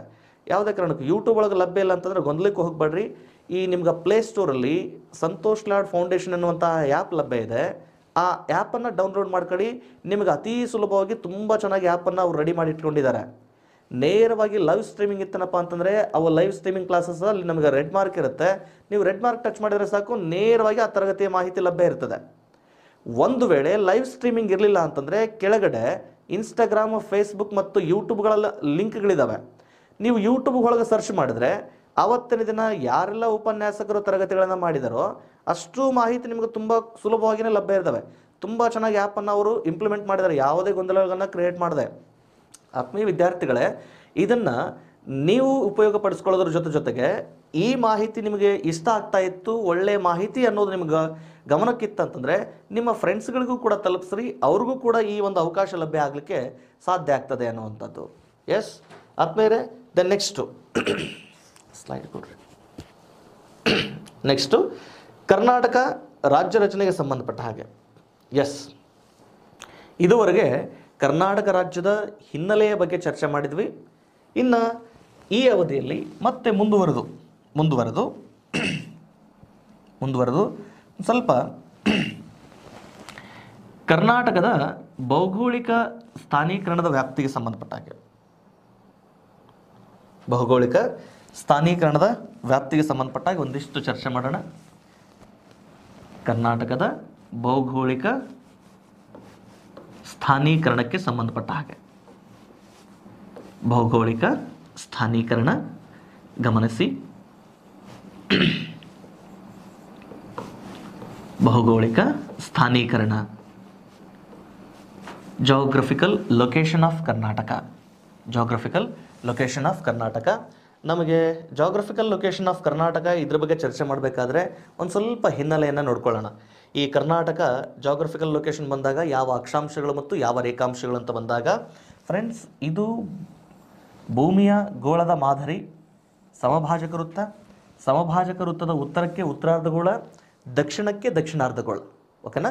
ನಿಮಗೆ ಜಾಗ್ರಫಿ ಲೆಕ್ಚರ್ಸ್ ಎಲ್ಲ ತುಂಬ ಚೆನ್ನಾಗಿ ನಿಮಗೆ ಮಾಹಿತಿ ಕೊಡ್ತಾ ಇದ್ದಾರೆ, ಆದರೂ ಒಂದು ಸ್ವಲ್ಪ ಇಲ್ಲೊಂದು ಇಟ್ಟು ಮಾಹಿತಿ ಗಮನಿಸಿ. ಸೊ ಈ ಸಮಭಾಜಕ ವೃತ್ತದ ಉತ್ತರಕ್ಕೆ ಉತ್ತರಾರ್ಧಗೋಳ, ದಕ್ಷಿಣಕ್ಕೆ ದಕ್ಷಿಣಾರ್ಧಗೋಳ. ನಮ್ಮ ಭಾರತ ಇರೋದೆಲ್ಲಿಪ್ಪ ಅಂತಂದರೆ ಉತ್ತರಾರ್ಧಗೋಳದ ಪೂರ್ವ ಭಾಗದಲ್ಲಿ ಇದೆ. ಉತ್ತರಾರ್ಧಗೋಳದ ಪೂರ್ವ ಭಾಗದಲ್ಲಿ ನಮ್ಮ ಭಾರತ ಇರೋದರಿಂದ ನೆನಪಿರಲಿ ಸರ್, ಈ ಸಮಭಾಜಕ ವೃತ್ತದ ಉತ್ತರಕ್ಕೆ ಹೋದಂತೆಲ್ಲ ಇರುವಂತಹ ಅಕ್ಷಾಂಶಗಳೆಲ್ಲವೂ ಉತ್ತರ ಅಕ್ಷಾಂಶಗಳು. ಓಕೆನಾ? ಉತ್ತರಾರ್ಧಗೋಳಕ್ಕೆ ಉತ್ತರಕ್ಕೆ ಹೋದಂತೆಲ್ಲ ಇರುವಂತಹ ಅಕ್ಷಾಂಶಗಳೆಲ್ಲವೂ ಉತ್ತರ ಅಕ್ಷಾಂಶಗಳು. ಪರಿಣಾಮ ಭಾರತ ಎಲ್ಲಿ ಸ್ಥಾನೀಕರಣಗೊಂಡಿದೆ ಅಂದರೆ ಉತ್ತರ ಅಕ್ಷಾಂಶಗಳ ಮಧ್ಯೆ ಸ್ಥಾನೀಕರಣಗೊಂಡಾಗ. ಹಾಗಾಗಿ ಈ ಮೇಲೆದು ಅಥವಾ ಕೆಳಗಿನ ಅಕ್ಷಾಂಶಗಳೆಲ್ಲವೂ ಎರಡೂ ಅಕ್ಷಾಂಶಗಳೇನಾಗಿರ್ತವೆ? ಉತ್ತರ ಅಕ್ಷಾಂಶಗಳೇ ಆಗಿರ್ತವೆ. ಹಾಗಾಗಿ ಇವನ್ ಕರ್ನಾಟಕನೂ ಕೂಡ ಈ ಭಾರತದ ಭಾಗ ಆಗಿರೋದ್ರಿಂದ ಕರ್ನಾಟಕದ ಯಾವ ಅಕ್ಷಾಂಶಗಳ ಮಧ್ಯೆ ಸ್ಥಾನೀಕರಣಗೊಂಡಿರುತ್ತೆ ಅಂತ ಬಂದಾಗ ಅದು ಉತ್ತರ ಅಕ್ಷಾಂಶಗಳ ಮಧ್ಯೆ ಸ್ಥಾನೀಕರಣಗೊಂಡಿರ್ತದೆ. ನಾವು ಈ ಚಿತ್ರವನ್ನು ಗುರುತಿಸಿದ ತಕ್ಷಣ ನಾವೆಂತ ಗುರುತಿಸ್ಕೊಳ್ಳೋ ಸಾಧ್ಯತೆ ಇರ್ತದೆ, ಮೇಲಿರೋದು ಉತ್ತರ, ಕೆಳಗಿರೋದು ದಕ್ಷಿಣ, ಹಾಗಿದ್ಮೇಲೆ ಇದು ಉತ್ತರ ಅಕ್ಷಾಂಶ ಮತ್ತು ದಕ್ಷಿಣ ಅಕ್ಷಾಂಶ ಅಂತಂದೇಳಿ ಗುರುತಿಸ್ಕೊಳ್ಳುವ ಸಾಧ್ಯತೆ ಇರ್ತದೆ. ಹಾಗೇನಾದರೂ ಗುರುತಿಸ್ಬಿಟ್ರೆ ನಮ್ಮ ಕರ್ನಾಟಕ ರಾಜ್ಯ ಉತ್ತರ ಅಕ್ಷಾಂಶದಿಂದ ದಕ್ಷಿಣ ಅಕ್ಷಾಂಶದವರೆಗೂ ಮತ್ತು ಇಲ್ಲಿವರೆಗೂ ವ್ಯಾಪಿಸುವ ಸಾಧ್ಯತೆ ಇರ್ತದೆ. ಹಾಗಾಗಿ ಇವನ್ನು ಸ್ವಲ್ಪ ಸೂಕ್ಷ್ಮವಾಗಿ ಗಮನಿಸ್ಕೊಳ್ಳಿ. ಸಮಭಾಜಕ ವೃತ್ತದಿಂದ ಉತ್ತರಕ್ಕೆ ಹೋದಂತೆಲ್ಲ ಉತ್ತರ ಅಕ್ಷಾಂಶಗಳು, ಸಮಭಾಜಕ ವೃತ್ತದಿಂದ ದಕ್ಷಿಣಕ್ಕೆ ಬಂದಂತೆಲ್ಲ ದಕ್ಷಿಣ ಅಕ್ಷಾಂಶಗಳು. ಭಾರತ ಆಗಿರ್ಬೋದು, ಕರ್ನಾಟಕ ಆಗಿರ್ಬೋದು, ಇವು ಇರೋದು ಉತ್ತರ ಅಕ್ಷಾಂಶಗಳಲ್ಲಿ. ಈ ಒಂದು ಪಾಯಿಂಟ್ ನೆನ್ಪಿಟ್ಕೊಳ್ಳಿ. ಅವುಗಳಿಗೆ ಒಂದಿಷ್ಟು ಸಂಖ್ಯೆಗಳನ್ನು ಕೊಡ್ತಾನೆ. ಆ ಉತ್ತರ ಅಕ್ಷಾಂಶಗಳಲ್ಲಿ 11 ಡಿಗ್ರಿ 31 ಮಿನಿಟ್ಸ್ ನೆನಪಿರಲಿ. 11 ಡಿಗ್ರಿ 31 ಮಿನಿಟ್ಸ್. ಉತ್ತರ ಅಕ್ಷಾಂಶದಿಂದ 18 ಡಿಗ್ರಿ 45 ಮಿನಿಟ್ಸ್ ನೆನ್ಪಿಟ್ಕೊಳ್ಳಿ.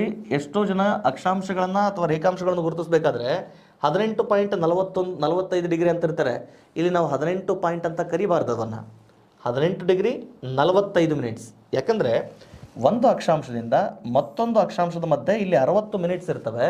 ಆ 60 ಮಿನಿಟ್ಸ್ಗಳ ಮಧ್ಯೆ 111 ಕಿಲೋಮೀಟರ್ಗಳ ಅಂತರ ಇರುತ್ತೆ. ನೆನ್ಪಿಟ್ಕೊಳ್ಳಿ. ಎಷ್ಟು ಅಂತರ? 111 ಕಿಲೋಮೀಟರ್ಗಳ ಅಂತರ. ಈಗ ಇದ್ರ ಬಗ್ಗೆ ಇಲ್ಲಿ ಚರ್ಚೆ ಮಾಡ್ತಾನೆ. Is that clear sir? ನೆನ್ಪಿಟ್ಕೊಳ್ಳಿ. 11 ಡಿಗ್ರಿ 31 ಮಿನಿಟ್ಸ್ ಇದು ಯಾವ ಅಕ್ಷಾಂಶ? ಉತ್ತರ ಅಕ್ಷಾಂಶದಿಂದ 18 ಡಿಗ್ರಿ 45 ಮಿನಿಟ್ಸ್ ಉತ್ತರ ಅಕ್ಷಾಂಶದವರೆಗೆ ಕರ್ನಾಟಕ ಅಕ್ಷಾಂಶಗಳಲ್ಲಿ ಸ್ಥಾನೀಕರಣಗೊಂಡಿರತಕ್ಕಂಥದ್ದು.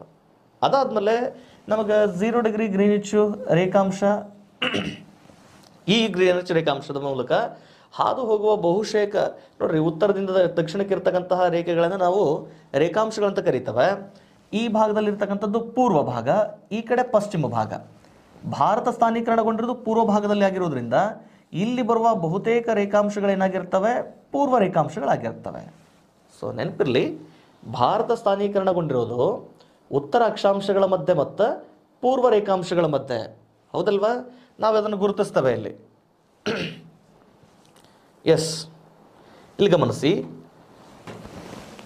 ಈ ಭಾಗ ಅನಂತರ ಈ ರೇಖಾಂಶಗಳು ನಾವು ಈ ಚಿತ್ರದಾಗ ನೋಡಿದಾಗ, ಇದು ಪೂರ್ವದ ಕಡೆ ಐತಂದ್ರೆ ಇದು ಪೂರ್ವ ರೇಖಾಂಶ, ಇದು ಪಶ್ಚಿಮದ ಕಡೆ ಐತಂದ್ರೆ ಇದು ಪಶ್ಚಿಮ ರೇಖಾಂಶ ಅಂತ ಗುರುತು ಸಾಧ್ಯತೆ ಇರ್ತದೆ.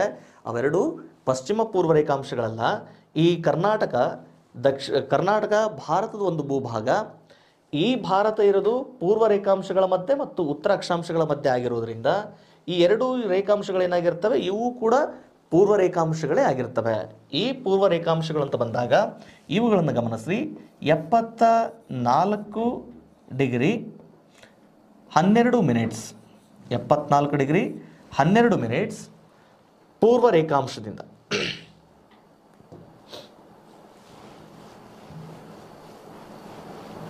ಗಮನಿಸಿ, 74 ಡಿಗ್ರಿ 12 ಮಿನಿಟ್ಸ್ ಪೂರ್ವ ರೇಖಾಂಶದಿಂದ 78 ಡಿಗ್ರಿ 40 ಮಿನಿಟ್ಸ್ ಪೂರ್ವ ರೇಖಾಂಶದವರೆಗೆ ಕರ್ನಾಟಕ ರೇಖಾಂಶಗಳಲ್ಲಿ ಸ್ಥಾನೀಕರಣಗೊಂಡಿರ್ತಕ್ಕಂಥದ್ದು. ಸೊ ಒನ್ಸ್ ಅಗೇನ್ ಕರೆಕ್ಟಾಗಿ ಲಿಸನ್ ಮಾಡಿರಿ. 11 ಡಿಗ್ರಿ 31 ಮಿನಿಟ್ಸ್ ಉತ್ತರಾಕ್ಷಾಂಶದಿಂದ 18 ಡಿಗ್ರಿ 45 ಮಿನಿಟ್ಸ್ ಉತ್ತರಾಕ್ಷಾಂಶದವರೆಗೆ, 74 ಡಿಗ್ರಿ 12 ಮಿನಿಟ್ಸ್ ಪೂರ್ವ ರೇಖಾಂಶದಿಂದ 78 ಡಿಗ್ರಿ 40 ಮಿನಿಟ್ಸ್ ಪೂರ್ವ ರೇಖಾಂಶದವರೆಗೆ ಕರ್ನಾಟಕ ಸ್ಥಾನೀಕರಣಗೊಂಡಿರ್ತಕ್ಕಂಥದ್ದು. ಈ ಕರ್ನಾಟಕ ಉತ್ತರದಿಂದ ದಕ್ಷಿಣಕ್ಕೆ ನೆನಪಿರಲಿ, ಉತ್ತರದಿಂದ ದಕ್ಷಿಣಕ್ಕೆ ಸುಮಾರು 750 ಕಿಲೋಮೀಟರ್ಗಳಷ್ಟು 750 ಕಿಲೋಮೀಟರ್ಗಳಷ್ಟು ಉದ್ದ. ಹಾಗೆ ದೆನ್ ಪೂರ್ವದಿಂದ ಪಶ್ಚಿಮಕ್ಕೆ ಗಮನದಲ್ಲಿ, ಪೂರ್ವದಿಂದ ಪಶ್ಚಿಮಕ್ಕೆ ಕರ್ನಾಟಕ ಸ್ಥಾನೀಕರಣಗೊಂಡಿರೋದು ಸುಮಾರು 400 ಕಿಲೋಮೀಟರ್ಗಳಷ್ಟು ಅಗಲವನ್ನು ಹೊಂದಿರತಕ್ಕಂಥದ್ದು. ಸೊ ನೆನಪಿರಲಿ, ಕರ್ನಾಟಕ ಉತ್ತರದಿಂದ ದಕ್ಷಿಣಕ್ಕೆ 750 ಕಿಲೋಮೀಟರ್ ಹಾಗೂ ಪೂರ್ವದಿಂದ ಪಶ್ಚಿಮಕ್ಕೆ 400 ಕಿಲೋಮೀಟರ್. ಈ ಪ್ರಶ್ನೆ ರೀಸೆಂಟ್ ಪಿ ಸಿ ಪ್ರಶ್ನೆ ಪತ್ರಿಕೆಗಳಲ್ಲಿ ಕೇಳಿದಂಥ ಪ್ರಶ್ನೆ ಇದು. ಕರ್ನಾಟಕವು ಪೂರ್ವದಿಂದ ಪಶ್ಚಿಮಕ್ಕೆ ಅಂತ ಕೇಳಿ ಕೆಳಗೆ ಆಪ್ಷನ್ ಕೊಟ್ಟಾನ 400 ಕಿಲೋಮೀಟರ್ಗಳಷ್ಟು ಅಗಲ, ಹೌದಲ್ವಾ?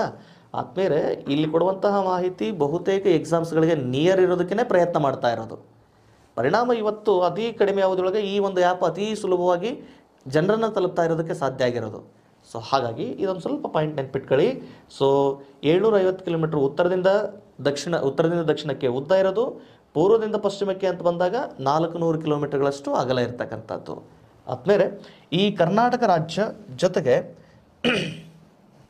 ಗಮನಿಸಿ, 1,91,791 ಚದರ ಕಿಲೋಮೀಟರ್, 191,171 ನೋಡಿರಿ, 191,791 ತುಂಬ ಸುಲಭ ಐತೆ ನೆನ್ಪಿಟ್ಕೊಳ್ಳೋಕ್ಕೆ.